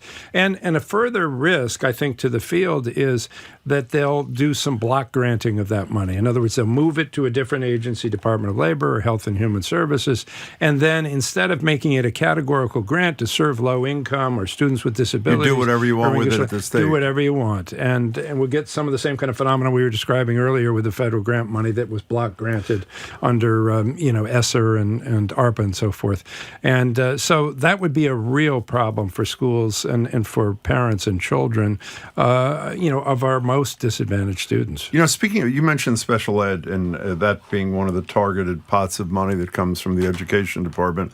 The federal government, and I find this odd too, under Donald Trump, just released an analysis done and completed under Joe Biden. Correct. About the inadequacy of the special education programs in Massachusetts. One, what did they find? And two, how was it in the interest of Trump to release a Biden finding? Well, the finding in the first place was Massachusetts was doing an inadequate job. We weren't alone in this regard. There may be a dozen states who are getting similar scrutiny. Massachusetts is doing an inadequate job of serving parents and children in special education, of dealing with their complaints in a timely fashion, of creating a sense of urgency in districts to finalize IEPs, of having non-disclosure agreements sometimes in settling this. So there were a number of legitimate complaints where the department apparently was not doing what it should be doing. Why it would be in the Trump administration to bring this out is I think they may be looking for pretext to come after a liberal state like Massachusetts, with which they're going to have many other issues like DEI and gender issues. For example, they picked 3 places in the country to attack the transgender in sports policies, and Massachusetts is one of them. So, if you set this up and say, well, the prior administration found you at fault, this is one more reason to come after Massachusetts or to come after special ed funding, it becomes a nice basis of an argument. I understand we were not the only one. Why did we do so poorly? Well, I don't know. You'd have to ask the department and so forth. I mean, the commissioner was a special ed expert, Russell Johnson, and so whether they've been shorthanded in that regard, whether they've had some turnover in that area that has made it more complicated for them, I don't know the reasons for the underperformance, but there seemed to be adequate evidence that it was genuine. There was genuine underperformance, and something should be done about it. And this is part of the role that the U.S. Department of Education plays. For example, one of the things that the Trump administration is coming after already in the Department of Education is the Civil Rights Division, which is specified by Congress that the department should have a Civil Rights Division. They're already chopping the staff there. That's the division. Didn't they also send out a communication to every education entity in the country saying they had, 2 weeks to eliminate any race-based? That's right. That's right. Yeah. But I mean, the irony is you need people to enforce these things. So if parents are going to get their complaints on special education responded to by the federal government, you need people. Yeah. If the Trump administration wants to implement its DEI sort of attack strategies, it's going to need people on the ground to monitor this because, we have 13,500, 14,000 school districts across the country. And there's lots of monitoring to be done if they're going to implement but they're just coming after it wholesale as more of a performative aspect than something they really intend to do. One thing, getting back to special ed, I've always, you hear this with school committee members and people trying to allocate the budget, is that sometimes special ed can be so expensive for a small town. For example, if they don't have the facility there, they have to bus the kid to another town, and just the bus itself is so expensive. Too many school districts. They should combine. Yeah, well, I don't they know. do, and they have some collaborative arrangements to deal with some of those excess. But they just don't have enough money. Right. No, they don't have enough money. I mean, if you have a family move in that has 2 or 3 children with significant disabilities, in the summertime prior to starting, I've talked with many superintendents about this dilemma. It's really, it really can be a problem. And partly the federal money is there to help even out that kind of thing. And we've developed a formula in the Massachusetts state school funding formula that makes some allowances also and has tried to correct for past deficiencies in that formula for special ed. But it's a problem, and the number of and degree of severity of special needs problems coming forward is steadily increasing over time as medical science improves. And what do we think that's about? Just the early diagnosis? Yeah, early diagnosis a lot of kids and on Ritalin, not Ritalin. What's the thing? Adderall. What's the thing you give for attention deficit disorder? I think it's Adderall. Yeah. And that's there's some of that. There are advances of all kinds. More children are surviving at birth with disabilities that might have caused their death in other circumstances. So you're getting more children with more significant needs coming forward, and those are more expensive to meet for school districts over time. Okay, so in November, an overwhelming majority, you may have heard about this, eliminated the graduation requirement of the 10th grade MCAS. And we should say, obviously, Paul was instrumental in implementing MCAS and all those sort of things as a leader in the education community. I was instrumental in leading the charge here on Boston you were Public instrumental Radio. in being two of the 40% but I who failed voted no. Totally. Okay, so what's happening, which obviously had to happen, is Healy has appointed some graduation commission, I think it's called, or something like that is going to look to create some uniform standard. And so where is this likely to go? And how likely is it that the commission is going to go to the legislature and say you have to undo what the public did? Well, I applaud the governor for doing it. I wish she'd done it actually a little earlier. More, some of us on the show said it should have been done during the campaign in case people did vote to abolish it. I think that's a reasonable Thank idea. you very much. I appreciate that. Go ahead. We got to agree.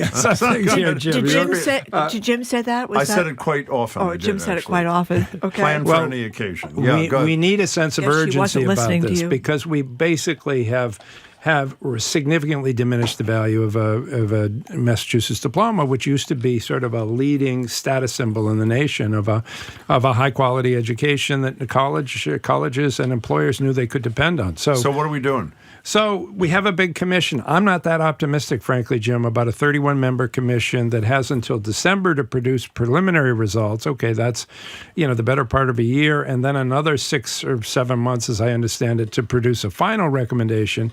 And in the meantime, people are graduating from school, and we're all over the place in terms of what the local requirements are going to be. So why doesn't Governor Healy call her Secretary of Education into her office and say, Secretary, within 30 days, I want you to provide for me 4 options to provide some level of uniformity in terms of graduation for all the districts. In fairness, the Board of Education is proceeding on its own track and has been having a number of discussions lately about putting in place some kind of interim set of regulations until either the executive branch or the legislative branch decides to take action and change the law. So they are working on it. And I think the board had some fairly serious discussions at its last meeting and is moving in the direction direction of putting in place some requirements. But when you said change the law a second ago, was that a slip of the tongue, or was that no? But no, not. They don't have to change the law to establish requirements. They have to change the law if they want to undo what the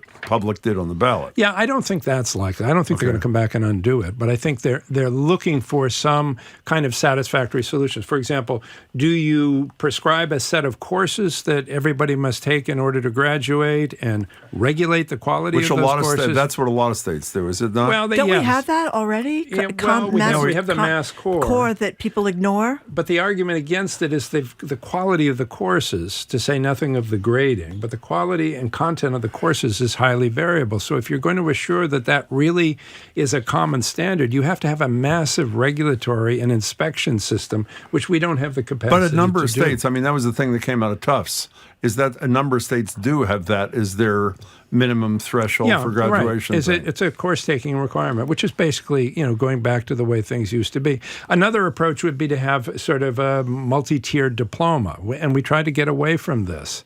New York State had it with their Regents diploma. What does it mean? I passed MCAS, I didn't pass MCAS? Yeah, I have a kind of honor status or college status, and I passed MCAS, and I met graduation requirements, as opposed to I just took the courses. So you'd have one or the other. It's not very attractive. We can imagine who's going to take which test and how the demographics are going to line up, and it's not going to be a good thing. It's going to sort of replicate the old order that we tried to get rid of. Why are you not on the commission? No, I'm serious. As the person who essentially was the establisher, if that's a word, of the graduation requirement, at least intimately involved, and obviously have been. Yeah, no, I'm very involved, and people talk to me about it all the time on the side. I've got plenty of things to do. You'd have to ask the governor why I'm not on the commission. Okay, we will. So I read this story, and I thought it was a joke about the Greenfield School Committee deciding that D- could be the graduation benchmark. But that's not a joke. Well, no, this is a classic case of what the problem was, that the standards would vary highly, Well, but they're idiots. Districts. I mean, whether the voters made the right choice or not, they made a choice.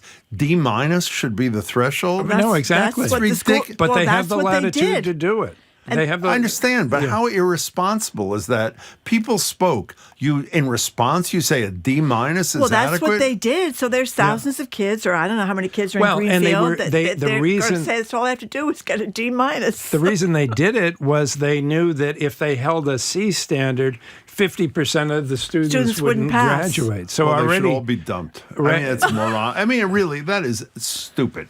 I mean, I voted for this question. You two voted against this question. Side. Well, actually, I was on the majority side. And we are in a country that used to actually believe in majoritarian rule, by the way. It doesn't anymore, as we know. Well, there are a lot of misinformation about the MCAS exam, like there is about everything else. No, but let's just take it that this is an example of the kind of problems that are going to arise if we don't move in the direction of reestablishing some form of common standard. Well, there clearly is going to be some common. Even if it's not the one that you think is as good as you believe the MCAS was, there's going to be something. There has to be something. Why don't you come up with something, Jim? I have come up with something. What have you come up with? I've been asked not to share it at this particular time. I will share it at the appropriate Okay. Wait, you have a non-disclosure provision.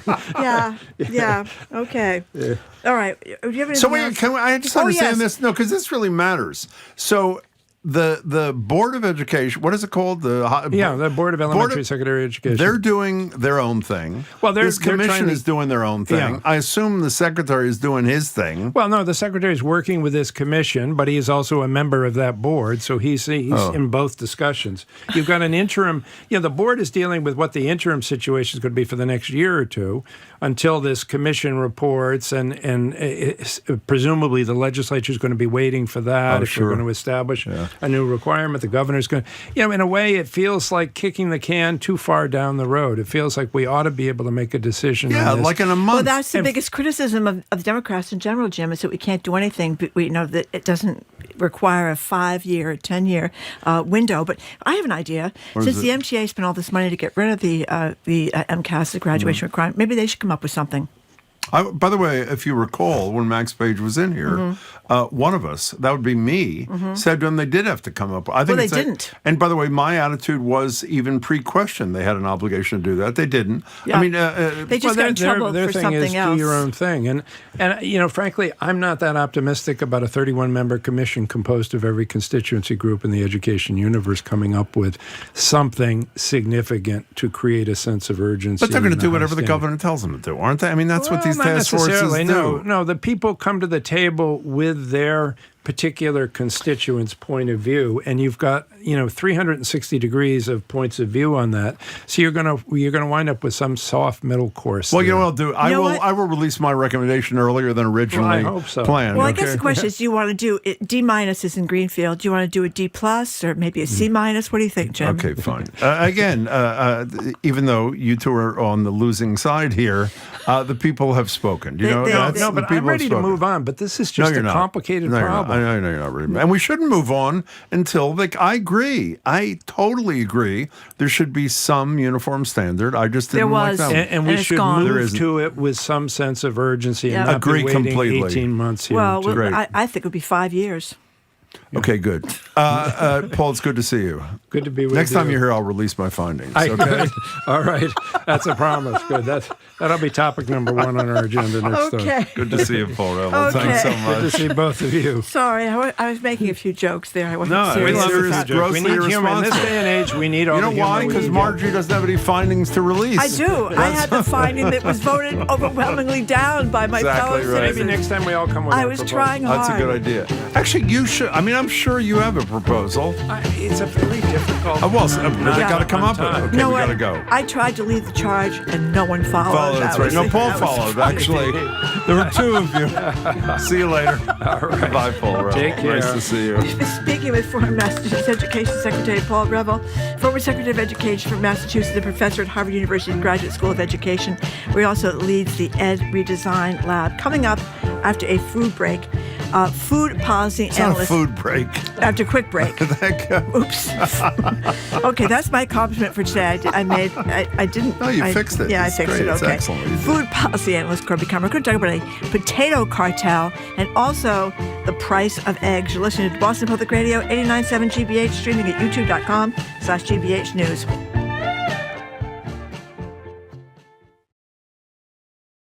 There are nearly 250,000 immigrants in the state who have earned a bachelor's degree or higher in another country, but who struggle to find work at their education level in Massachusetts. When you come here with the highest level of education that I had acquired, I couldn't get a job that required a master's here. Employers often don't recognize foreign credentials. We have this really wonderful pool of untapped talent here. So how do we bridge the gap? I'm Trajan Warren. This story today on GBH's All Things Considered. Our programs are made possible thanks to you. And the Worcester Art Museum, presenting Flora in Winter, with artworks reimagined and stunning floral arrangements all throughout the museum. February 27th through March 2nd. Tickets available at the door. worcesterart.org. And Bridgewater State University, helping create jobs for Massachusetts. BSU's skilled graduates are recruited by today's industry leaders, elevating business in Boston and beyond. bridgew.edu/elevate.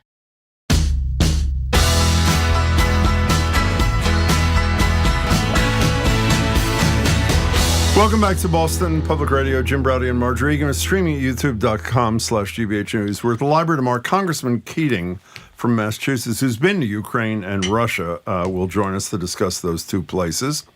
And he'll zoom in from Washington. And Wednesday, we're at the library with the first ever. We've had the auditor on a lot of times. We've never had an Ask the Auditor, which will allow you, as we do with the governor, the attorney general, the mayor of Boston, you can call in, ask her a question, make a comment, that sort of thing. Obviously, we will focus on the status of her ballot question about auditing the legislature that continues to be frustrated by the legislature. Joined now on Zoom by food policy analyst, multiple James Beard winner, Corby Kummer. Corby is the executive director of the Food and Society Policy Program at the Aspen Institute, senior editor at The Atlantic, and a senior lecturer at the Tufts Friedman School of Nutrition, Science, and Policy. I want you to know, Corby, I renewed my subscription to The Atlantic yesterday, so I'm feeling pretty good. Good to see you.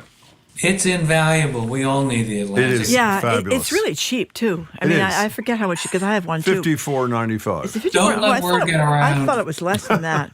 Okay. So Corby Kummer, eggs are still really expensive for individuals, but they're really causing a problem for a lot of restaurants and small diners. What's going on? All of us can decide we're going to have, fewer scrambled eggs this week. Restaurants and diners can't. And one restaurant was quoted talking about the next big St. Patrick's Day celebration. And I have a heartless reading of this story, which is about the 68% rise in egg prices. Is it from the beginning of this year? This year, 68%, 2 months rise in egg prices, which is, I'm looking for pain points for the current Trump administration policies to hit and for regular consumers to get angry and involved. But that's only my personal prejudice. It's very bad for business owners who are relying on serving eggs to figure out how are they going to afford these.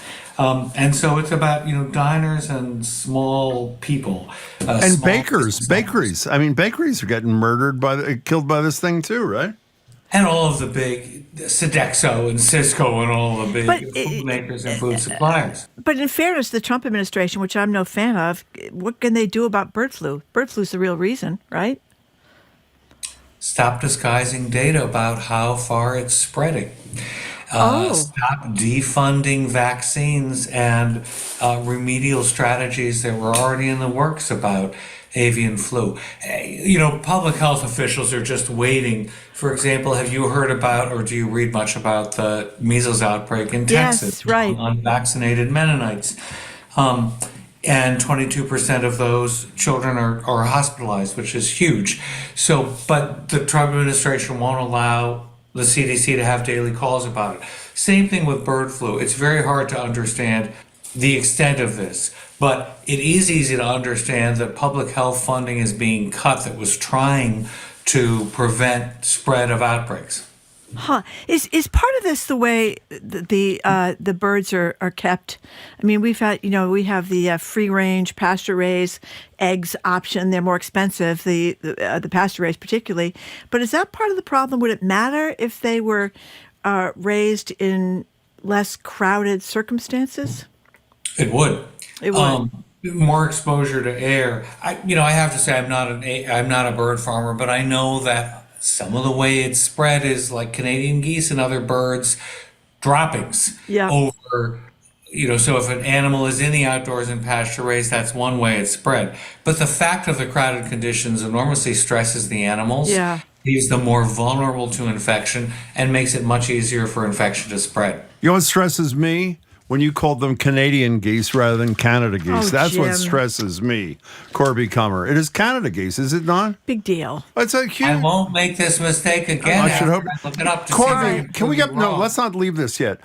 Is there an expectation in the food world about assuming that the vast majority of the reason, as Marjorie says, for the cost increase is the bird flu? Is there a view that by April, by next June, but is there a view as to when this thing comes to a head and prices start coming down, or is it just hold your breath? None at all, because there's apparently no, a USDA spokesperson who's quoted, which already is shocking, because they've clamped down on the USDA, says no relief before June. Wow. It's going to keep going.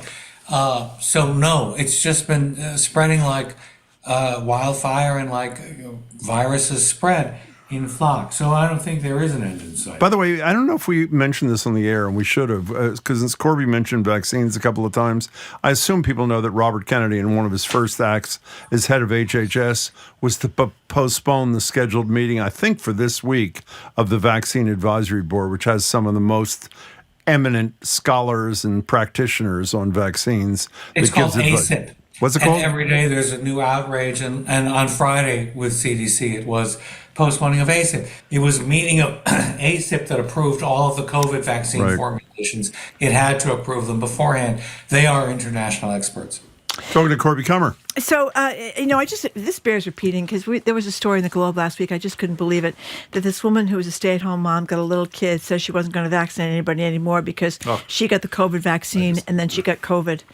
And I thought, okay, it was supposed to make it less horrible if you got COVID. I mean, most of us who got COVID got it after you were vaccinated, but you didn't get very sick because you've been vaccinated. But that's what she said. And she's got a child that she's not going to vaccinate now for childhood diseases like measles, mumps, and rubella. I mean, what people can't differentiate is between the devastation on a child's immune system and the permanent damage that measles, mumps, and rubella can cause a child, as opposed to the fairly temporary, we hope, problems and discomfort that COVID or other things that adults are vaccinated cause adults. It's deadly for children. Yeah. Measles especially, and there haven't been worse measles outbreaks in 30 years. Okay, so there is this effort to ban sugary drinks, candy, and all this kind of stuff from SNAP benefits. That's for people that need extra money to buy food. Robert F. Kennedy, of course, he is the newly confirmed Health and Human Services Secretary. But this apparently is not even under him. It's under the USDA. If you've been listening to me drone on this show about how RFK Jr. has no power over school lunch, none, it's USDA. The interesting thing in the news story from, I think, AP is that Brooke Rollins, the new Secretary of Agriculture, was saying, I look forward to working with Senator Kennedy on these restrictions. And I would say only she has the power, but it isn't even really she who has all the power. It's state by state and how they enact and how they put regulations on SNAP. Congress passed a law. Congress has to reenact and rewrite a law that has said no food is bad, no food is forbidden for SNAP, and we're not going to, under the influence of food manufacturers, we're not going to say any food is illegal or outlawed in SNAP. It would have to be Congress itself redoing a law saying no sugary beverages or no candy or no junk. That's exceedingly unlikely. Because of the food lobbies. Because of the food lobbies, and also because advocates for underserved and poor people point to a number of really interesting facts, which are that non-SNAP recipients buy just as much soda as SNAP recipients. So why are you stigmatizing people who get SNAP and saying you can't have this food because we think you're unhealthy and bad? It's just a way of restricting their freedom, and this has been a really tortured issue for years. But in 2007, a bunch of state waivers failed. It's just not going to happen.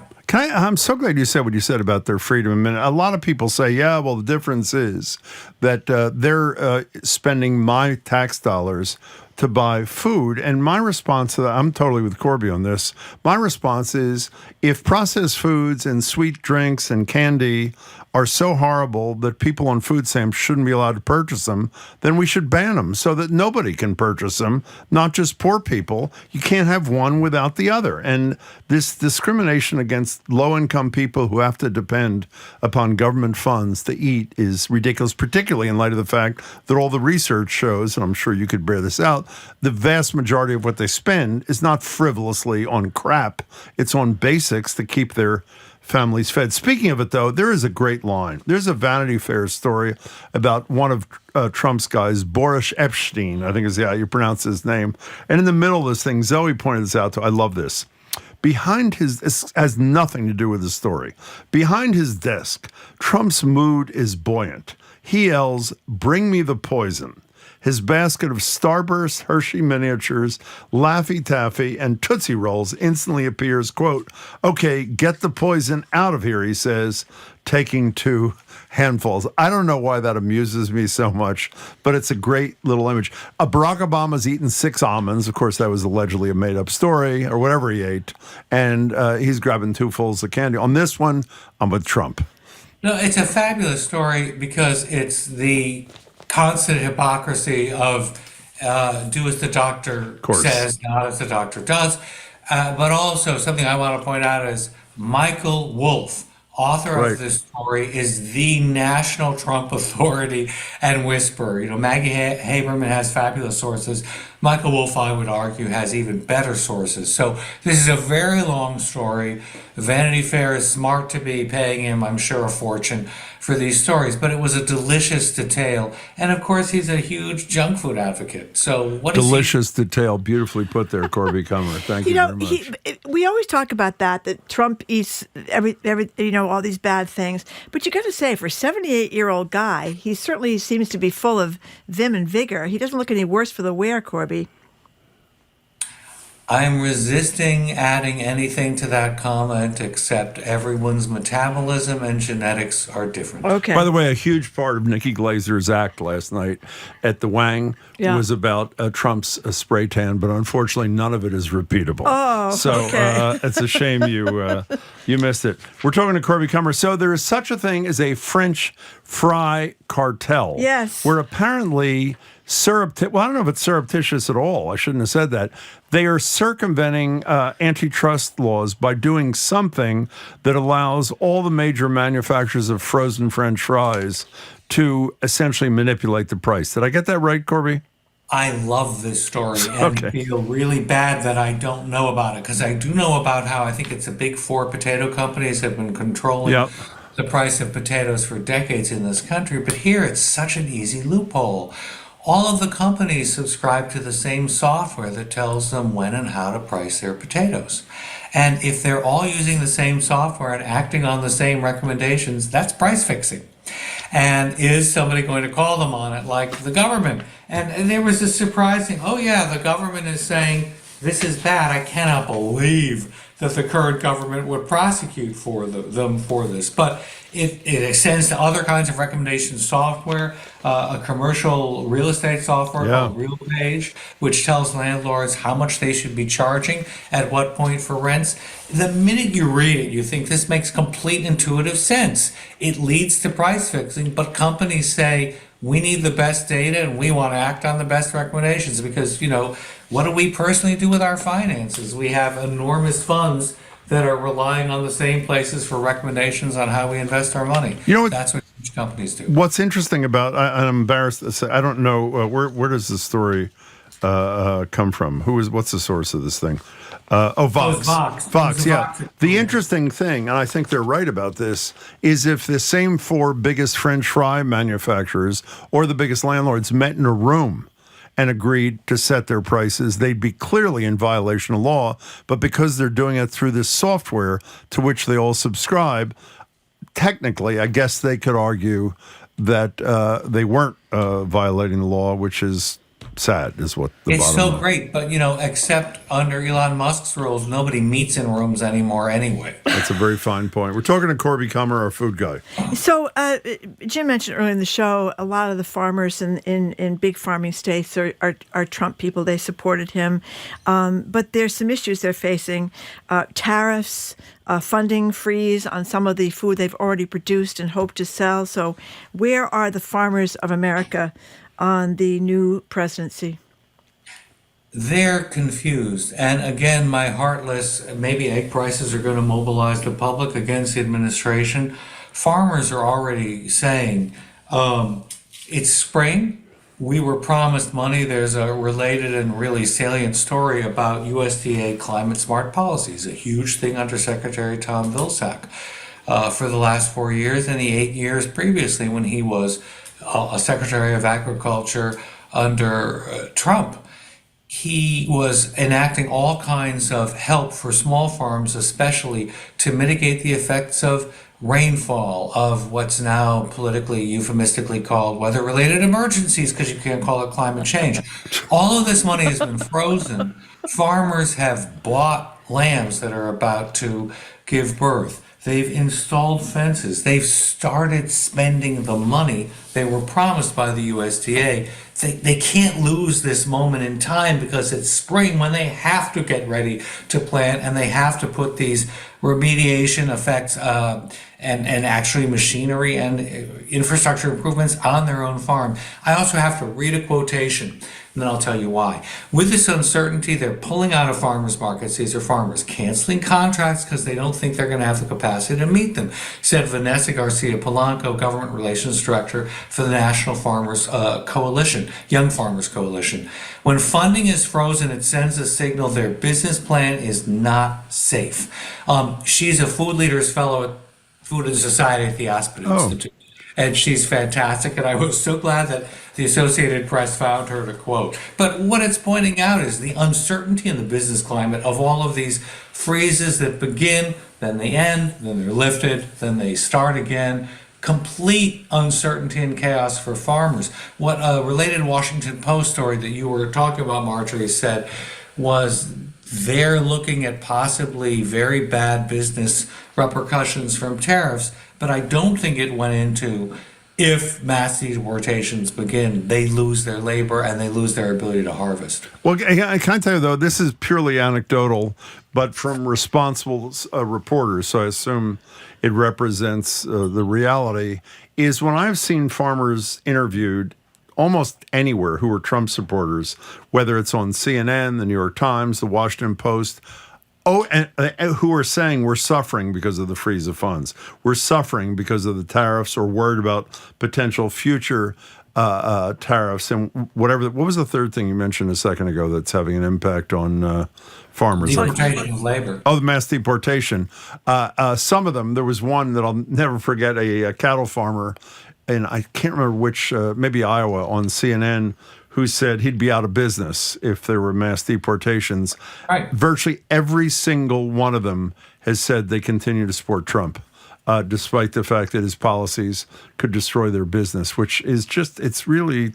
And by the way, these were not uninformed people. These were not people that you and I talk about all the time, Marjorie, who don't even know that X is happening or believe the wrong thing. They understand the Trump policies. They understand the damage they are and can be doing, and yet they're standing by their man, which is rather an incredible phenomenon in American When you say politics. they don't know, I want to go back to the point about SNAP recipients. SNAP recipients know perfectly what's healthy and what's unhealthy. They're not buying soda ignorantly. They're buying it because it fills their kids' bellies for very little money, or they themselves like it. They can tell you what's healthy and not. So in any case, these people continue, these Trump supporters continue to say they support him. They'll vote into their own graves. So, Corby, we only have a couple of minutes left, but can you tell us quickly about this pastry stop up in New Hampshire that's in this free speech controversy? Love this story. This is supposed to be the live free or die state, right? I don't understand how there's this, fabulous huge mural above a donut bakery that has sunny, lovely, tempting pictures of donuts and muffins. And New Hampshire is saying, this is a big public sign. It qualifies as advertising, and it was authorized by, I can't remember why, what is the state law that allowed it, but it's polluting the town as an advertisement. And so because it depicts goods that are being sold and the very building it appears over, it's got to come down. Because it's not art, it's advertising. And by the way, didn't high school students do it or something? It's like an art project. It's a wonderful story. That has donuts. Very welcome. And by the way, I, for one, can say there is nothing that suggests art more to me than a couple of donuts. Would you not? Well, Corby probably wouldn't agree. Listen, if you get muffins and cinnamon buns into it, as they do, I will go along with you. Yeah, it does seem odd, doesn't it? We're going to follow this case. And Corby, I didn't even thought of Corby's point. It is the live free or die That's state. right. So why are they cracking down?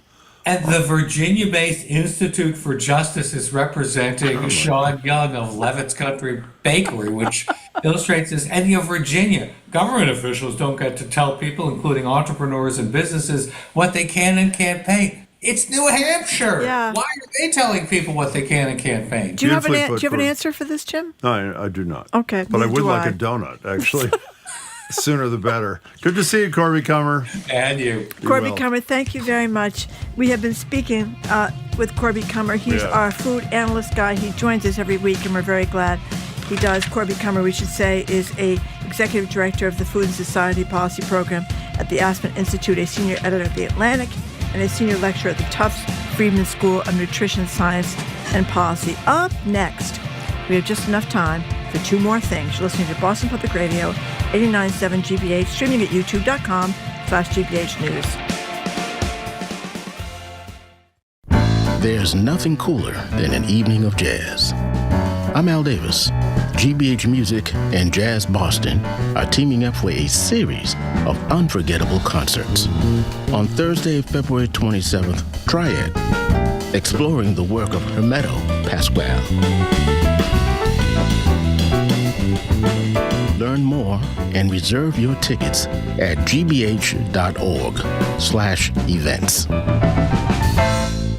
Support for our programs comes from you and the Massachusetts Historical Society, presenting the Making History Gala with author Nathaniel Philbrick on March 11th at the Fairmont Copley Plaza.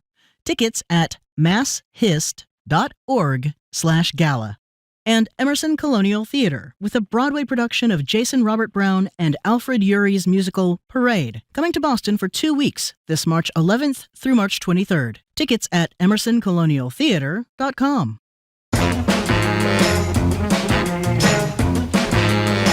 Welcome back to Boston Public Radio. Jim Browdy and Margery Egan. We're streaming at youtube.com/GBH News at the library tomorrow, Wednesday, and Friday. For the last few minutes of this hour, Margery and I, as we do every day now, are bringing you two things that we think are of importance that we didn't quite fit into the rest of the show. Here's Marjorie's one more thing. Okay, we're going to hear in just a second from our border czar. That would be Tom Homan, the guy that's supposed to be in charge of all these mass deportations. Here he is on Saturday threatening he'll be bringing hell to Boston over its sanctuary city policy. I read a story last night. The police commissioner of Boston, you said you doubled down on not helping the law enforcement officers of ICE. I'm coming to Boston. I'm bringing hell with me. Okay, he apparently was talking about Michael Cox, the police commissioner. He was on WCVB's On the Record program and said that Boston police are bound by state law when it comes to federal immigration enforcement. But it's weird with this Homan guy. He's got a big thing about hell, it seems to me. Maybe he's projecting. I'm not really sure. But remember right after Trump won the election, Homan said Michelle Wu, who was then about to give birth, should either assist in mass deportations or, quote, get the hell out of the way. Remember when he said that? I unfortunately do. But he's another one of these people that, wear their supposed Christian values on their sleeve, talks about being Catholic. What does the Pope, who's in dire straits in the hospital right now, talk about all the time? That Immigration. So perhaps since he's on the other side of the Pope on immigration, maybe he's projecting his own concerns about winding up in hell, Jim. I don't know, because he seems to talk about this an awful lot. And by the way, he also went on to kind of insult Michael Cox, the police commissioner. Not kind of insult. He insulted Michael Cox. Yeah, by saying, take that badge off your chest and put it in the desk drawer. You become a politician. You forgot what it's like to be a cop. For people that don't know, I think a lot of people gained a huge amount of admiration for Michael Cox when they discovered that he was mistaken for a drug dealer because he's a black police officer early in his career and was beaten very badly right here in Boston by other police officers, at least one of whom is still on the force. And he came back here to be police commissioner. So I think he knows quite well about what it's like to be a cop. Yeah, I would take Michael Cox every day of this week and next over this bully, faux, tough guy, this Tom Homan. In any case, I want to talk about lies, Margery, and start with the odious Roy Cohn, who we've talked about, the right-hand man to Joe McCarthy and his House Un-American Activities witch hunt. He then became the Trump family attorney who taught Trump when they lost a housing discrimination suit involving blacks, just say you won, keep saying it, and people ultimately believe it. And obviously Trump has elevated that kind of lying to an art form. There is a fabulous piece in the New York Times yesterday by Peter Baker. In Trump's alternate reality, lies and distortions drive change. And he picked a few. 50 million condoms to Hamas from USAID. Never happened, but of course that's a good reason to defund AID. The plane crash that happened in Washington, why did it happen? DEI, so let's eliminate DEI. China controlling the Panama Canal, which they don't. We got to take it back. Ukraine started the war, so obviously we have to make concessions to Russia. And obviously that's on top of a heinous attack on January 6th, became a day of love, the 2020 election. In Peter Baker's fabulous story that you should read in the New York Times, he quotes this author who wrote a book called Strongmen, Mussolini to the Present. And that author comments to Baker that the difference between those authoritarian regimes and ours is that we have an open society and a free press, and it's happening anyway. So my takeaway from this Baker thing is the problem is not just Donald Trump and his incessant lying. It is us. Half the population doesn't care that he's lying. The other half, I guess, is too overwhelmed to do anything about it. So I think, as Anand Giridharadas said to us, an hour or so ago, it is time for people who care about these to stand up, and we should. I mentioned you before the show this morning, Roy Cohn, that you just talked about, Trump's inspiration. This certain resemblance between him and Beauvais. It's like they're the same person. It's like a separated at birth kind of thing. He was Trump's attorney, and now he's a big deal in the Department of Justice. And he's the one who ordered the local U.S. attorney people to drop the prosecution against Eric Adams, and 7 of them refused to and resigned, which was one of the beautiful moments of the first 30 days of Trump. Well, they look an awful lot alike. What do you make of that? Nothing.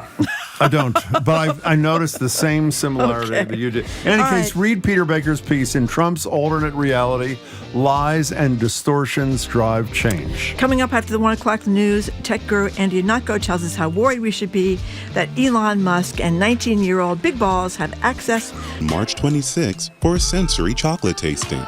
We'll be sampling a variety of chocolates and learn some unique facts about cacao beans. Reserve your ticket by March 7th at gbh.org/events. Support for GBH comes from you and the Umbrella Arts Center, presenting the New England premiere of Mohegan playwright Madeline Sayette's Where We Belong, February 28th through March 23rd, theumbrellaarts.org.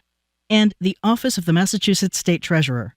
The Unclaimed Property Division is holding unclaimed funds from medical bills, uncashed paychecks, savings accounts, and more. To see if you have any unclaimed money, you can visit findmassmoney.gov. You're listening to 89.7 WGBH HD1 Boston. Online at gbhnews.org. GBH News. What matters to you? I'm Jim Browdy, ahead on Hour 3 of Boston Public Radio. We talk with tech guru Andy Ihnatko about DOGE and your data, what the government has access to, what they want. Napkin. What have you got in a way? Macron will attempt to convince Trump that Russia poses an existential threat to the U.S.'s allies in Europe. Macron is probably the closest to Trump of all the European leaders, with the exception of Hungary's Viktor Orban. And he's going to appeal to Trump's ego and inner deal maker. Macron said he would also emphasize that Trump cannot help someone, i.e. Vladimir Putin, who's actually helping Iran develop the nuclear bomb. NPR's Eleanor Beardsley reporting. President Trump has named right-wing podcaster Dan Bongino as the deputy director of the FBI. Trump announced the controversial pick in a post on his social media platform.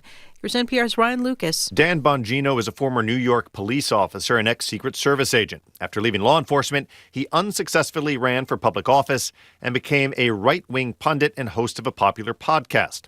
In his media appearances, he has repeatedly denigrated liberals and was banned from YouTube for pushing COVID-19 disinformation.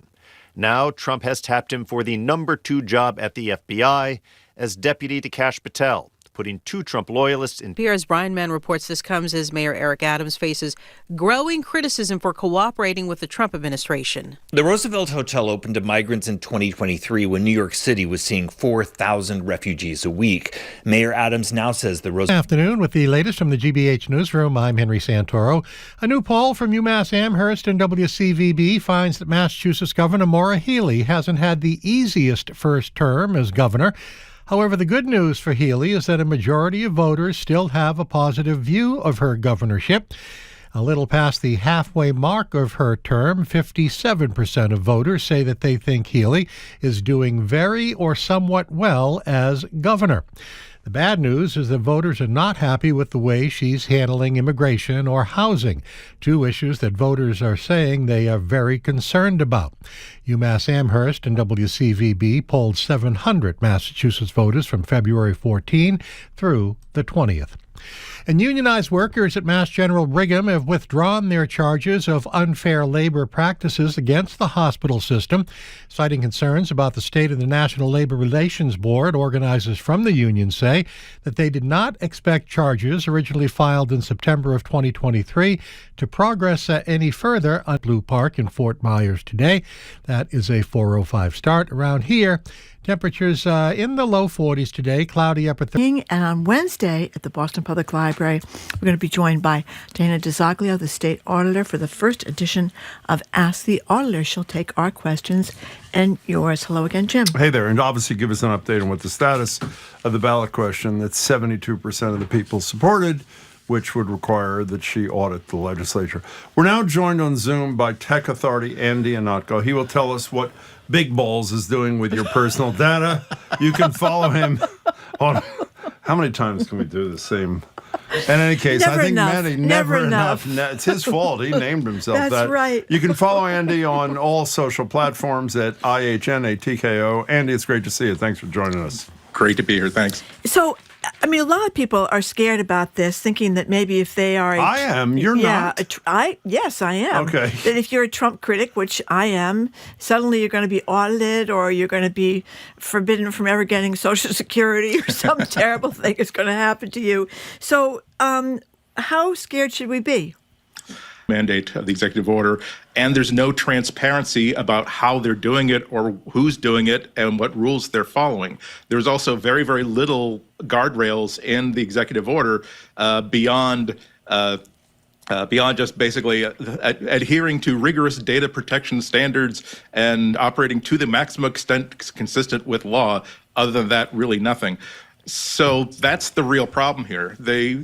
We can only guess as to what people are going to be doing with this data, and it's very, very scary given the extent of the data they have access to at pretty much every agency that has private and important information about us, but also having to wonder, are the people who are collecting this data taking care of it the way that a lifetime civil servant knows to do? That these civil servants, they know that there are laws, but there are also rules. Like firemen know that there are reasons why every rule is in the fire code book, because at some point it's written in blood.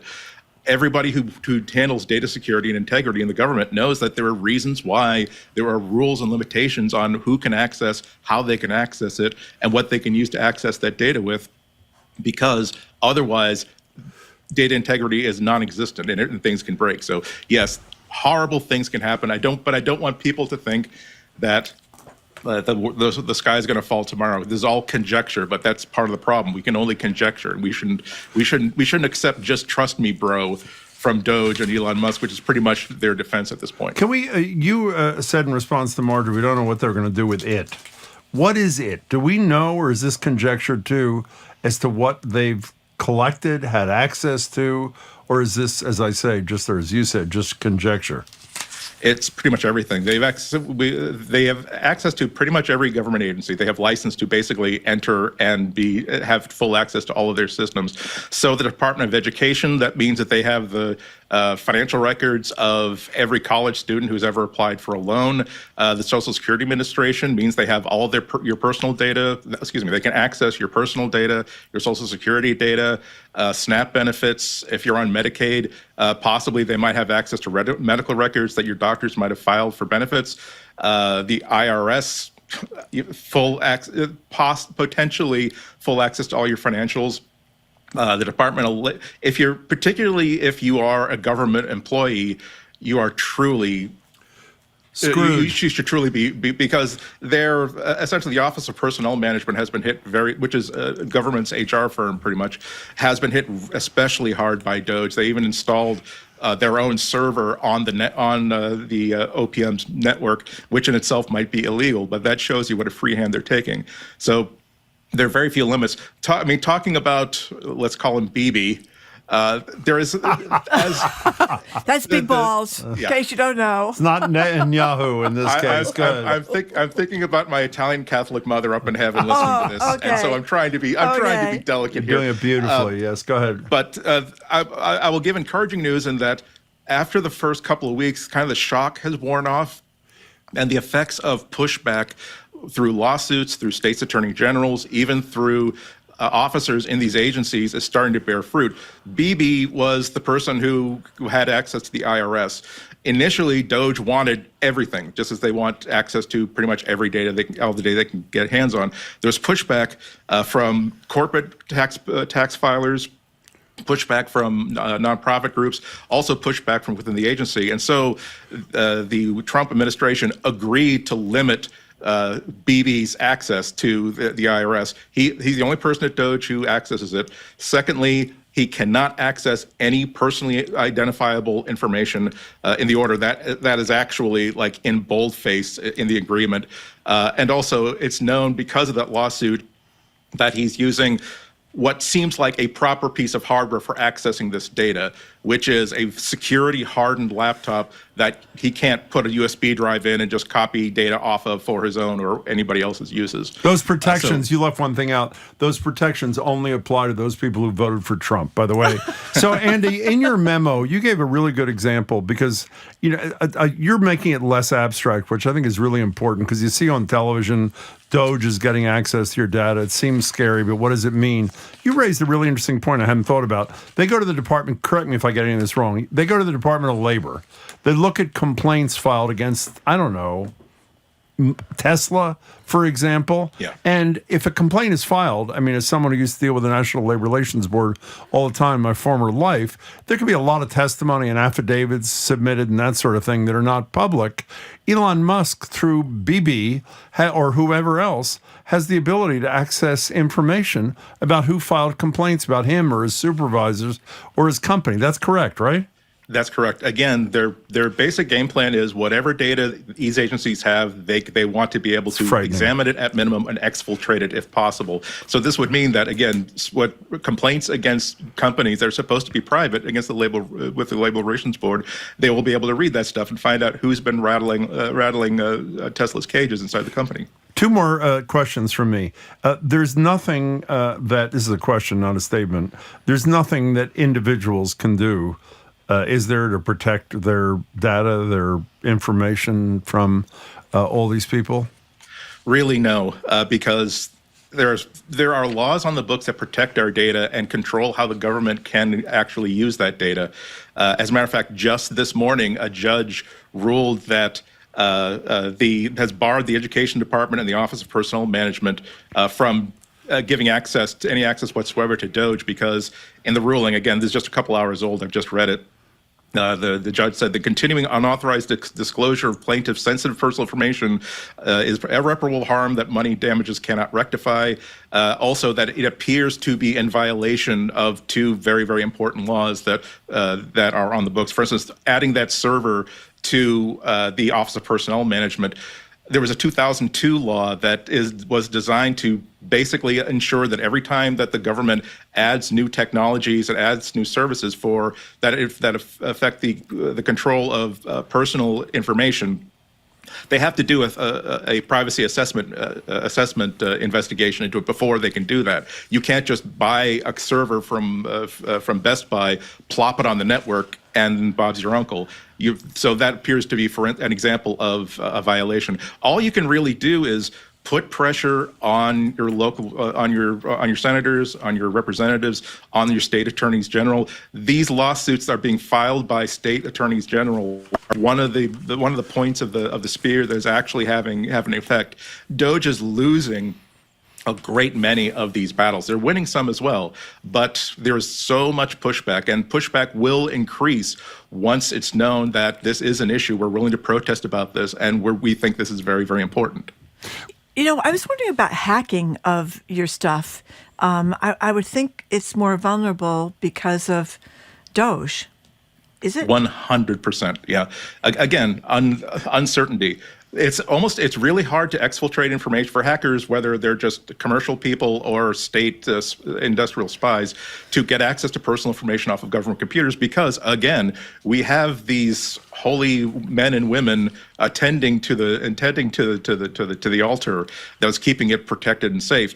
DOGE, we don't know. If they decide to dump in, hey, we're going to dump out we're going to use a common tool to dump out all the data that this database has.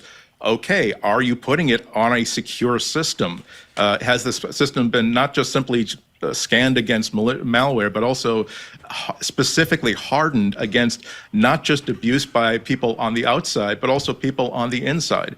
We don't know this. So you can be absolutely guaranteed that all kinds of hackers are they're canceling their vacations this month and next, because they are now looking for, anytime a name pops up like Mr. BB, they're going to know, great, we're going to target this guy's phone for really, really billion-dollar state-sponsored malware, because if we can get access to this person's data, there's a good chance we can get access to what DOGE has access to, which is everything. We should be very concerned about this. By the way, it's a good time to announce we have a special feature later in the week. It's called Big Balls, the High School Years. Marjorie has done a lot of reporting, and she's going to do it. Can we move on to something else? Unfortunately, well, hold on for 1 second. Yeah. Is there anything that we can do? He said no. Yeah, that's just nothing. Individually, make noise, and I know this sounds. This is the same basic silly advice that we hear, like dress warm in layers. Okay. But it turns out that it's actually true. Okay. Get in touch with the state attorney general. Get in touch with your representatives in Congress and say, this is an important thing. We want the handcuffs put. We want limitations put on DOGE. Realize that there are people inside these agencies that are, it's like there's vulgarians at the gate. Yeah. They are, even beyond the idea that they might lose their jobs, they are offended that the work that they've been doing for generations is being thrown away and disregarded. So give those people on the inside more boldness and know that we support them, that whatever resistance you're putting in from the inside, including agency heads, is happening. We support you. And once they have that support from us and support from lawmakers, DOGE is starting to feel the heat. They're starting to just realize that, no, we can't just simply run in and do whatever we want. We are getting pushback from all the sides. So, as I say, unfortunately, staying with Trump, despite our efforts to get away from it from time to time, a lot of web pages are disappearing in the era of Donald Trump. Obviously, stuff related to DEI, trans issues, everybody knows listening to the show. What ability do any of us have who are obsessed with these things or just care about them as human beings? What ability do we have to access things that have been erased? That's a really, really good question. Actually, it's impossible to delete things from the internet. That's been truth for the past 20 years. Mostly it's applied to, well, if you put a picture of yourself that's embarrassing, you can't put the toothpaste back in the tube. But it's also actually impossible for when there's a new presidential administration and they scrub government websites from data and information that they don't like. Again, LGBTQ plus data is completely vanished. A database about that had been set up to track violent illegal actions from police officers has vanished. On and on and on. Well, the thing is, there are civil groups that are working very, very hard to make sure this stuff is backed up someplace else. We routinely praise archive.org, the Internet Archive. They run a service called the Wayback Machine, which actually just is always it's a web spider that's always going out on the web and taking snapshots of pretty much the entire web. So anything that has ever been exposed to the web, there's probably a snapshot of it someplace on the Wayback Machine. Go to web.archive.org with the URL, or you can even do a search. It will basically show you a calendar of different snapshots that's made. So you can basically take a look at this White House, this government webpage as it existed in July of 2 years ago, and it will resurface it for you. They're also making a big. They're also doing things like backing up the January 6th data that the prosecutors use. That's also been wiped out. The third thing is you also have the ability to do this stuff yourself. When I'm doing research for stuff, I can never, if I come back to something 3 months later, I can't count on that page still being there. Or sometimes like a company will change their terms of service without telling anybody. So that's why I actually make archives of my own that I can control. I got a couple of recommendations. One is a website, a free website you can use. It's called archive.today. It's just those two words as you can think of. And that's kind of like the Wayback Machine, only it snapshots things by request. So if there's a web page that you think that maybe this might go away at some time, you can hand the URL to archive.today. It will make its own backup of it and store it on its own servers. And then later on, you or anybody else can plug that URL back in and get back its copy. I like to have a actual physical file on my hard drive that I can control and back up. I use a plugin for my web browser called Single File that you just click the button in the menu bar, and it will pack all the stuff that's on that web page, including the pictures, including software, and turn it into a single HTML file that any web browser can access. Without plugins, and you can just print to PDF. That's in every browser's feature set. They also have features called Save Page As, which might seem like the go-to. However, they tend to create, you get a folder of stuff that's kind of hard to keep track of, and it's not necessarily true that if you save an archive in Safari, you'll be able to open it in the Chrome browser you might be using 3 years from now. That's why I use archive.today, or that's why I use PDFs or a single file. It's standardized files that have always existed and always will exist. You know, by the way, I did this on the Internet Archive this morning and went to search for a page. I'm not going to get into what it was that had been erased. It is amazing. It is so simple. It comes up in a nanosecond. I think we've told you this before. A couple of years ago, David Leonard, the head of the library, is it Brewster Kahle? Is that how you pronounce his last name? The guy who founded the Internet Archive? Andy? Kahle, yeah, right? So, yes. Yeah. He was on. It was the guy, remember him? The guy that started, that founded the whole thing. Maybe this is a ridiculous question. How do they do that? I mean, how do they do that? They're supported. They're doing the work of the angels, and therefore there are a lot of people who are very invested in making sure that they get to keep that work being done. So they get lots of investment, they get lots of grant money, and they know how to run a tight ship that makes them work. It's just like Wikipedia, where they can't be bought. Elon Musk hates Wikipedia.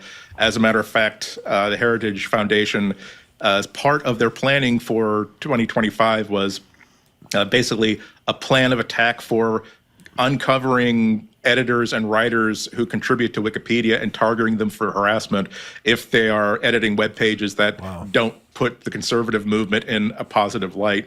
Elon Musk was upset. He got in a fight with the head of Wikipedia just last week or the week before, and he said, "Oh, they're terrible. They're left. They're left wing. They're biased. They're woke."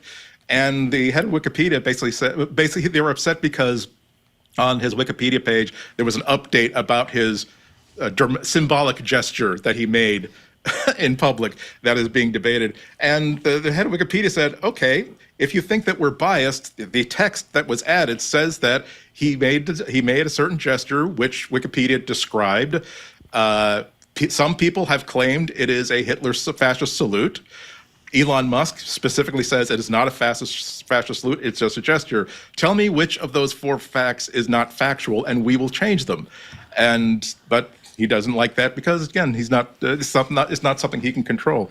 Wikipedia and the Internet Archive are two things that once they go away, sunshine, the laughter of children, the singing of birds, those will go away too from the internet. By the way, Steve Bannon did that same motion at CPAC.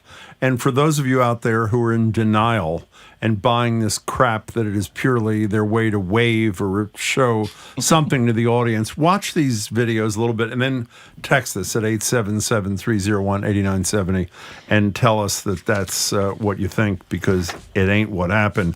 You know, we only have maybe a minute and a half left, Andy, but for people who think they have, and I am among them, who have bought books or movies on Kindle.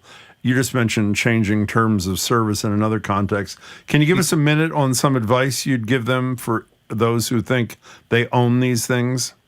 Yeah, this is very important news for people who buy lots of Kindle books. Remember that this is a maxim that's timeless. You don't buy digital content, whether it's digital movies, digital television shows, digital books. You spent $20 for this movie in HD 4K. You don't own it. From a legal point of view, you're only licensing it according to an agreement provided to you by the store that sold it to you. So they are perfectly free to, at some point, simply remove it from your library for whatever reason they decide is to their own benefit. They can also lock it up with DRM so that if they decide to pull it from the library, you can't copy it to another device. So that's why anytime you have an opportunity to either buy a physical copy of media or buy digital media that is not locked up with digital rights management, so you can copy it, back it up, preserve it so it can't be destroyed off of someone else's server. You can put it on any device you can. That's what you should do. And there's a specific warning for people, or opportunity, let's say, for people who own Kindle books. Kindle, since the very beginning, 17 years ago, has allowed you to go to your library of purchased books on the Amazon.com site and download the actual book file, the actual AZW book file, as a file on your desktop. It's still locked up with DRM, but it means that you have your own you have your own digital copy. If they decide to delete it from the Kindle library, that doesn't matter. If the author decides to push out a new version that softens some of the language that was considered okay in 1961, but is very offensive right now, that doesn't matter. You still have the old copy. However, they are removing that feature on Wednesday. So I'm very much recommending that people go into their libraries. If they can, download your entire library, just in case sometime in the future it's to your advantage to have those files. You can also it's also possible, I won't give you instructions or even help you find them, but you can also remove the copy protection so that you can read these books on any device. So you're not limited to just Kindle stuff. I won't tell you how to do that. However, I will say that although it's not legal, I believe that ethically there is no issue with, once you have bought this book, to strip off the copy protection so that you can protect it by having another copy of it so it doesn't get destroyed, or copy it onto any device that you want. I have this problem. I'll wrap it up. I'm sorry, but I have this. I'm still kind of salty over. Comixology is the company that started the concept, pretty much, of digital comic books, and they had a beautiful comic book reader in a store for the iPad that made it a joy to read digital comics. They were bought by Amazon, and then Amazon said, "Okay, we're not going to give you this wonderful comic book reader app anymore. You're going to have to do it with the Kindle app, which is just one touch north of not stinkola. It's really, really bad." So I buy my books from the Kindle store like normal, but I don't believe there's an ethical issue with then sourcing a non-DRM copy of that same book that I can then put on my iPad and read with a much, much better app. These are the sort of things where if you don't do this stuff and download this stuff today or tomorrow, you won't have that opportunity ever again. So as an investment in the future, just in case this is a good, just in case you wish you had in the future, very good idea to, once again, go to your Amazon.com account, go to the content library, click on the books tabs. It will show you a list of all the books you purchased. And next to every single one of them, there's a button called More Actions. That's where you'll find a feature called Download and Transfer via USB. That's what will download that AZW file. Then just put it on, store it someplace safe until the day that you're glad that you actually did that. Andy, hugely helpful. Good to talk to you. Thanks so much for your time, Andy. Thanks, Ihnatko. guys. Thank you. We've been speaking with our tech authority, Andy Ihnatko. You can follow him on social platforms at Ihnatko. That is IH, N as in Nancy, ATKO. Thanks again to Andy. Coming up after a quick break, noted celebrity jerk chef Gordon Ramsay is complaining that people are stealing little cat figurines from his new restaurant in London. But who among us hasn't taken something from a restaurant before? Maybe a knife, maybe a fork, maybe a little tiny maple syrup container, maybe China. We're going to open the lines to ask you about your 5-finger discounts at restaurants and elsewhere. You're listening to Boston Public Radio, 89.7 GBH, and streaming at youtube.com/GBH News.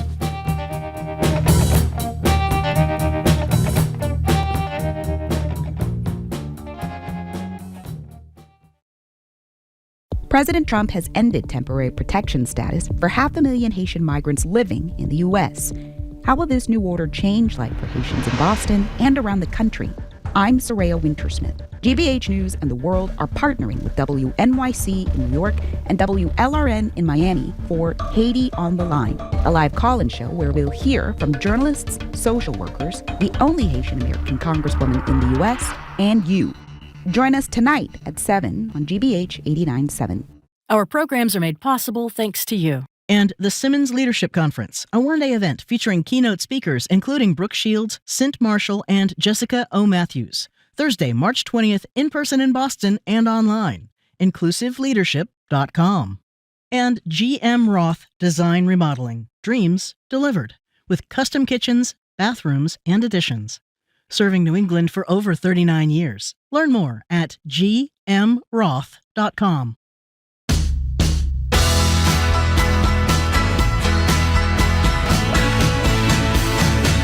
Welcome back to Boston Public Radio. Marjorie Egan, Jim Browdy. We're streaming at youtube.com/GBH News at the library tomorrow. Congressman Keating, who has been to both Ukraine and Russia, will zoom in from Washington to discuss the situation with both countries. We're back at the library on Wednesday.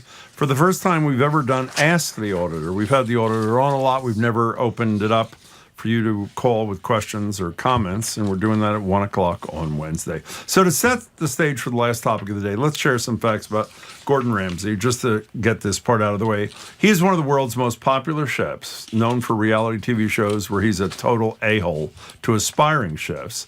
His net worth is $220 million, and he's recently opened a new restaurant in London called Lucky Cat Japanese Style, one of the nearly 60 restaurants he owns, including a couple right here in Boston, as I'm sure you know. Okay, so this week he's taken to the media to complain about petty theft. People keep stealing the little beckoning cat, whatever it's called, these figurines that symbolize good luck from his new Lucky Cat restaurant. He said he's losing about 2,000 pounds a week on these little figurines, and he wants people to stop. So that's the context for this. While we are never endorsing criminal activity, and in fact, we are huge supporters of independent restaurants, the reality is some people are taking some stuff, so we thought we'd talk about it. We're a bit curious if any of you have, what should we call them, sticky fingers when it comes to restaurant decor, fine cutlery, those little ketchup ramekins. What have you squirreled away for yourself while out to eat? Do you feel it's fair game, or are you guilt-ridden after the fact? And by the way, if you've taken stuff, we discussed a few years ago, people taking stuff from hotel rooms. Right. After Christopher Muther wrote about little that in the Globe. shampoos.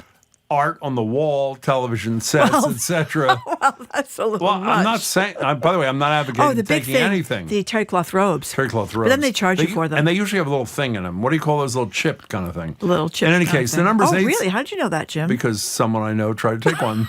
877, no, I'm serious. And he or she, or they, got really upset. They got whatever. 877-301-8970. I want to say it again, so don't text this or whatever us.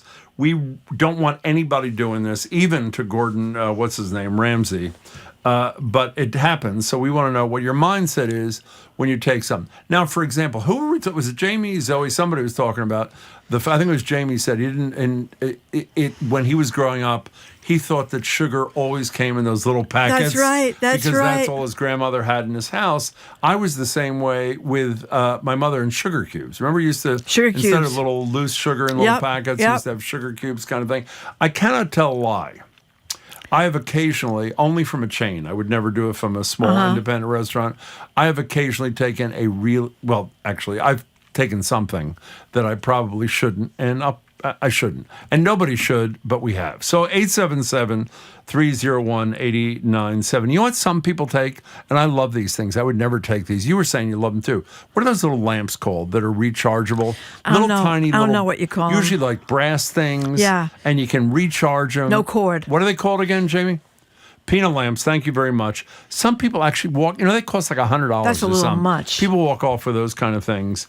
And we want to know if you've been lifting anything from a restaurant and what you plan to do about it. Are you going to return the thing? You feel guilt-ridden?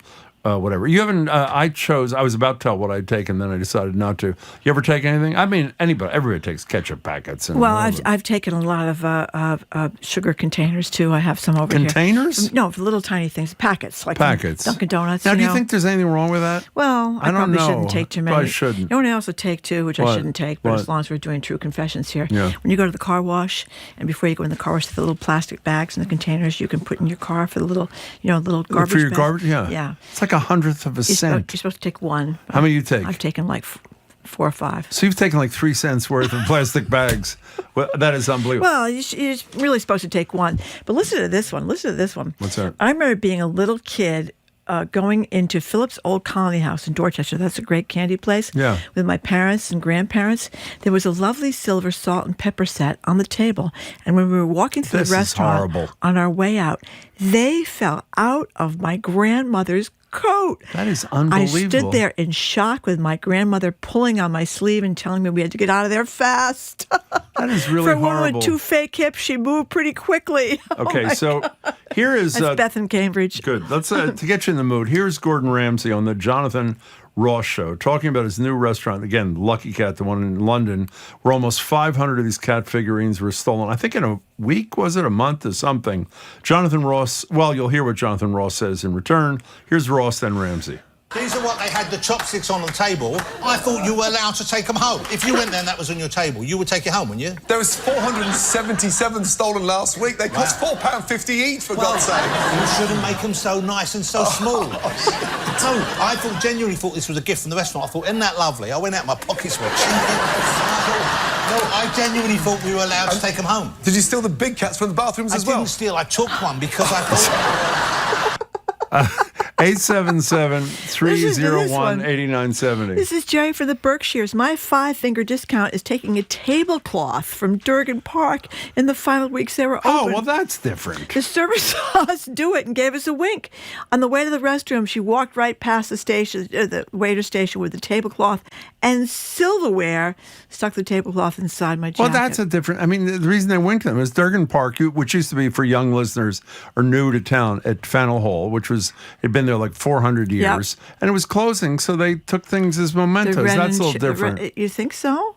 Yeah. Maybe the people at Durgan Park wanted to do something with those red check tablecloths. Remember those? Yeah, that was like the rudest servers, like in history, all about 100. Remember? The kid I grew up with, it was their grandfather's restaurant. Is that really true? Yeah. Wow. Yeah, Durgan Park, yeah. Wow. 877-301-8970. We sort of got off track here a little bit.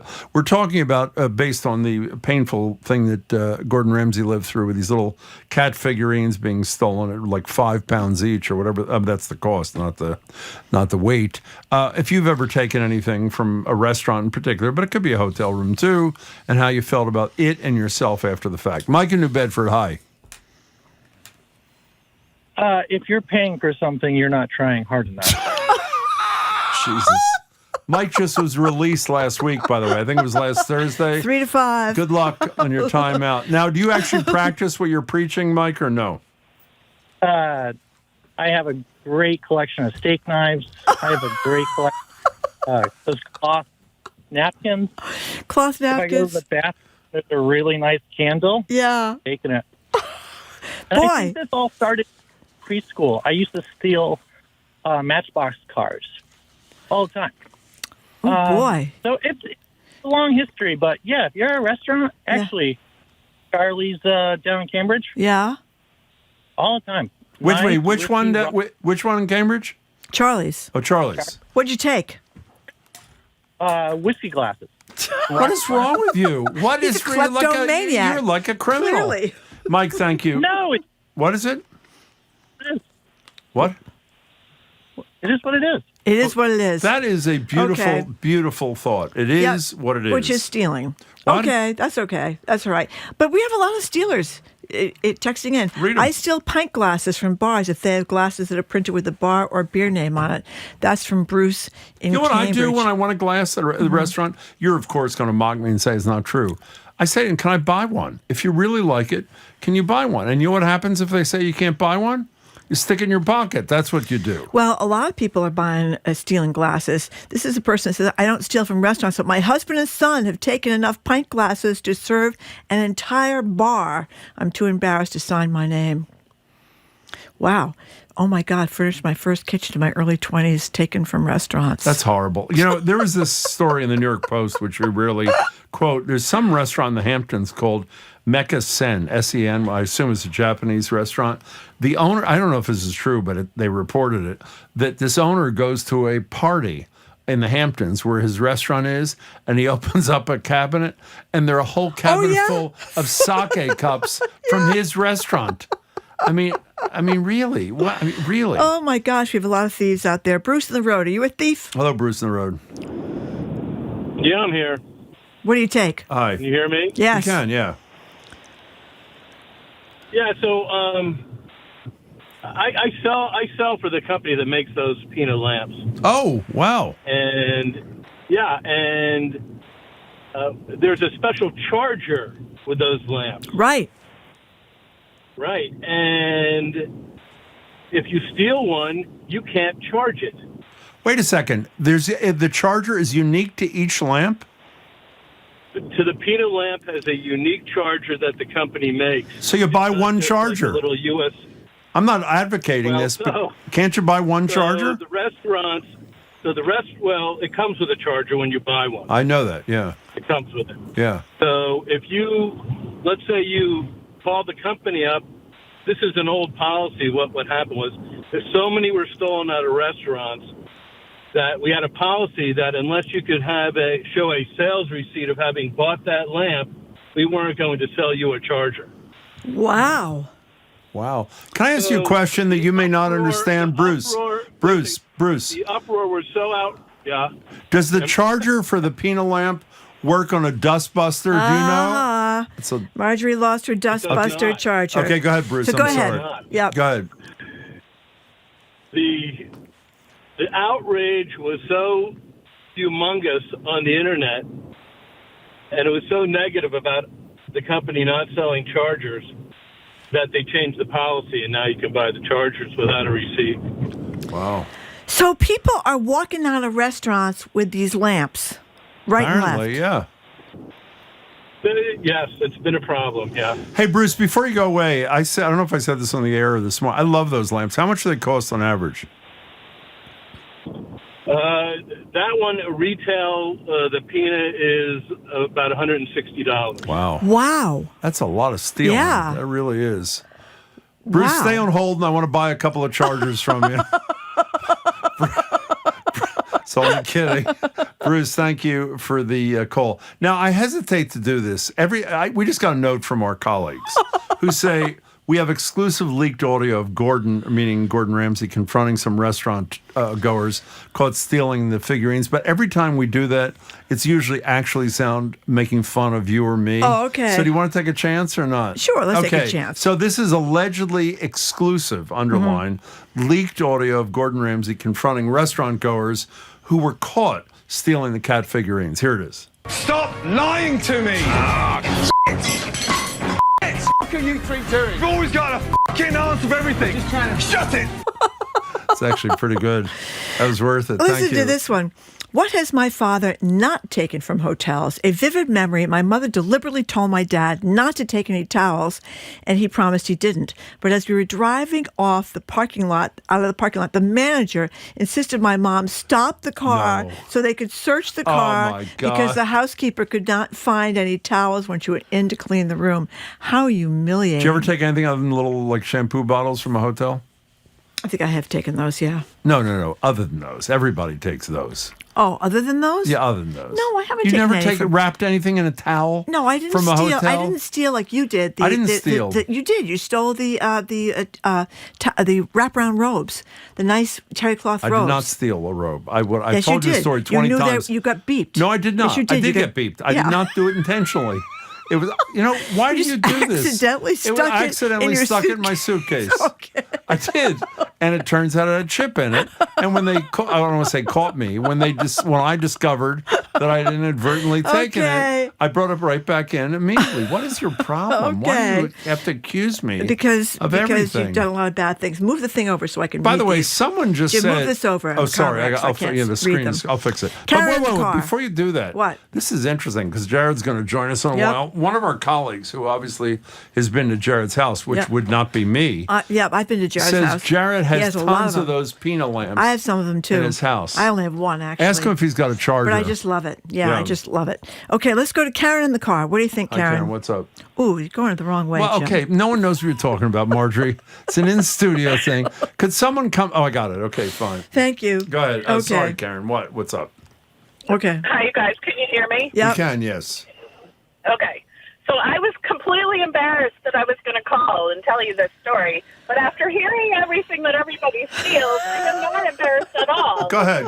So whenever I go out to eat, a hotel, a restaurant, whatever, they never have sweet and low. So No. if I go to a place that has sweet and low, which I prefer, I grab extras and I keep them in my purse. No. And I feel guilty about it every single Yeah. day when I see them in my purse. There's a lot of those sweet Zoe and low said dealers. that's why they don't have any. That's right, they It's don't because have of any. That's people right. like you, Karen. Exactly. Karen, listen. I guess so. You're not alone. We have a lot of thieves. Listen to James from the car. You know what he said, Hey, Karen, Jim? thank you for the call. You know what James said? What? Retail is for suckers. Okay, listen to this, Anonymous. I used to run a small golf course here in southeastern Mass. We'd run tournaments that would have a number of elderly people, predominantly women.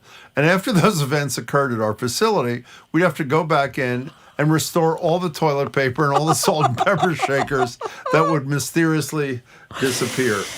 Listen to this texter. Whatever is not nailed down belongs to me. Whatever I can pry loose is not nailed down. Yeah. Well, let me ask you another thing about the Kleptomaniac Let me ask you audience another thing about the here. hotel. Yep. Is Christopher Muther, the reason we discussed the hotel Yes. thing is because some hotels he stays in, which are some of the world's finest, have really high-end, like Kiehl stuff and that sort of Yep. stuff. Now, if you take the ones in your room, I assume that's fine, right? You agree with that? There's not even Yeah, unethical. I've done a little When you're shampoos. walking past the cart You're not of supposed the to do room that, cleaner, no. what if you load your suitcase That's up with bad. those? That is bad? That is bad. Yeah. But listen to this. My mother-in-law is still using steak knives her father stole from the Hilltop Steakhouse on Route 1 30 years ago. So it's closed. What Oh, was he my going to do God. with it?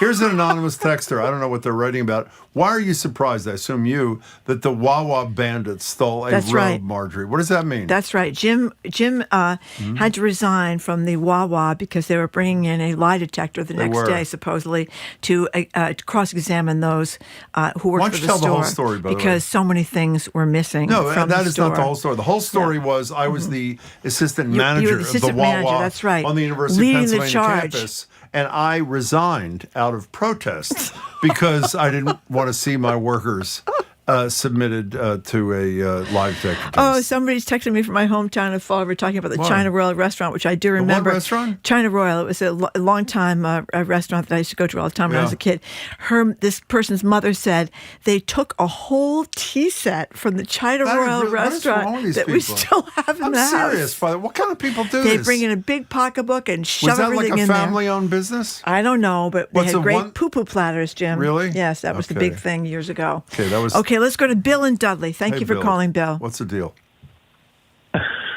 Well, I graduated from Holy Cross, and when we cannot had tell a a lie. classmate that was going to be, when a classmate was going to get married the weekend after graduation, which many of them did, we would steal an entire place setting, either 6 or 8, with the Holy Cross insignia on the plates, the cups, the silverware.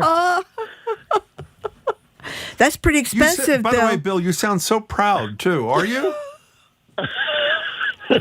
Well, I went to confession the next day. That's right. That's right. You know who's in the next booth? Clarence Thomas. He's a Holy No, he Cross graduated grad. 2 years before me. Oh, he did. Okay, fine. Bill, thank you Sorry for to the hear that. call. Bill, thanks That's a for big calling. thing if you have some kind of insignia of the restaurant or something like that. Well, obviously. I mean, that's a huge part of it, right? Yeah, yeah. I used to work at the old Red Coach Grill. They used to say Red Coach Grill. You know, the more on the this silver. conversation goes on, the more I think you're hiding something from me. And I fear that at the end of the show, you're going to say, I actually took like 3 robes and 2 paintings from the wall, and I just didn't want to Not say from it a on the air. hotel. Oh, that's what. Well, let's Well, I work with this. told you before when I was like 7 years old, I stole from Kmart. No, that doesn't No, was count. it I'm not talking about Zayre's? that. I'm talking We about like in a shoplifted. restaurant or a My hotel. gang of girls. No, but when you're a patron and you decide that you're entitled, would you have taken a cat? You like cats, right?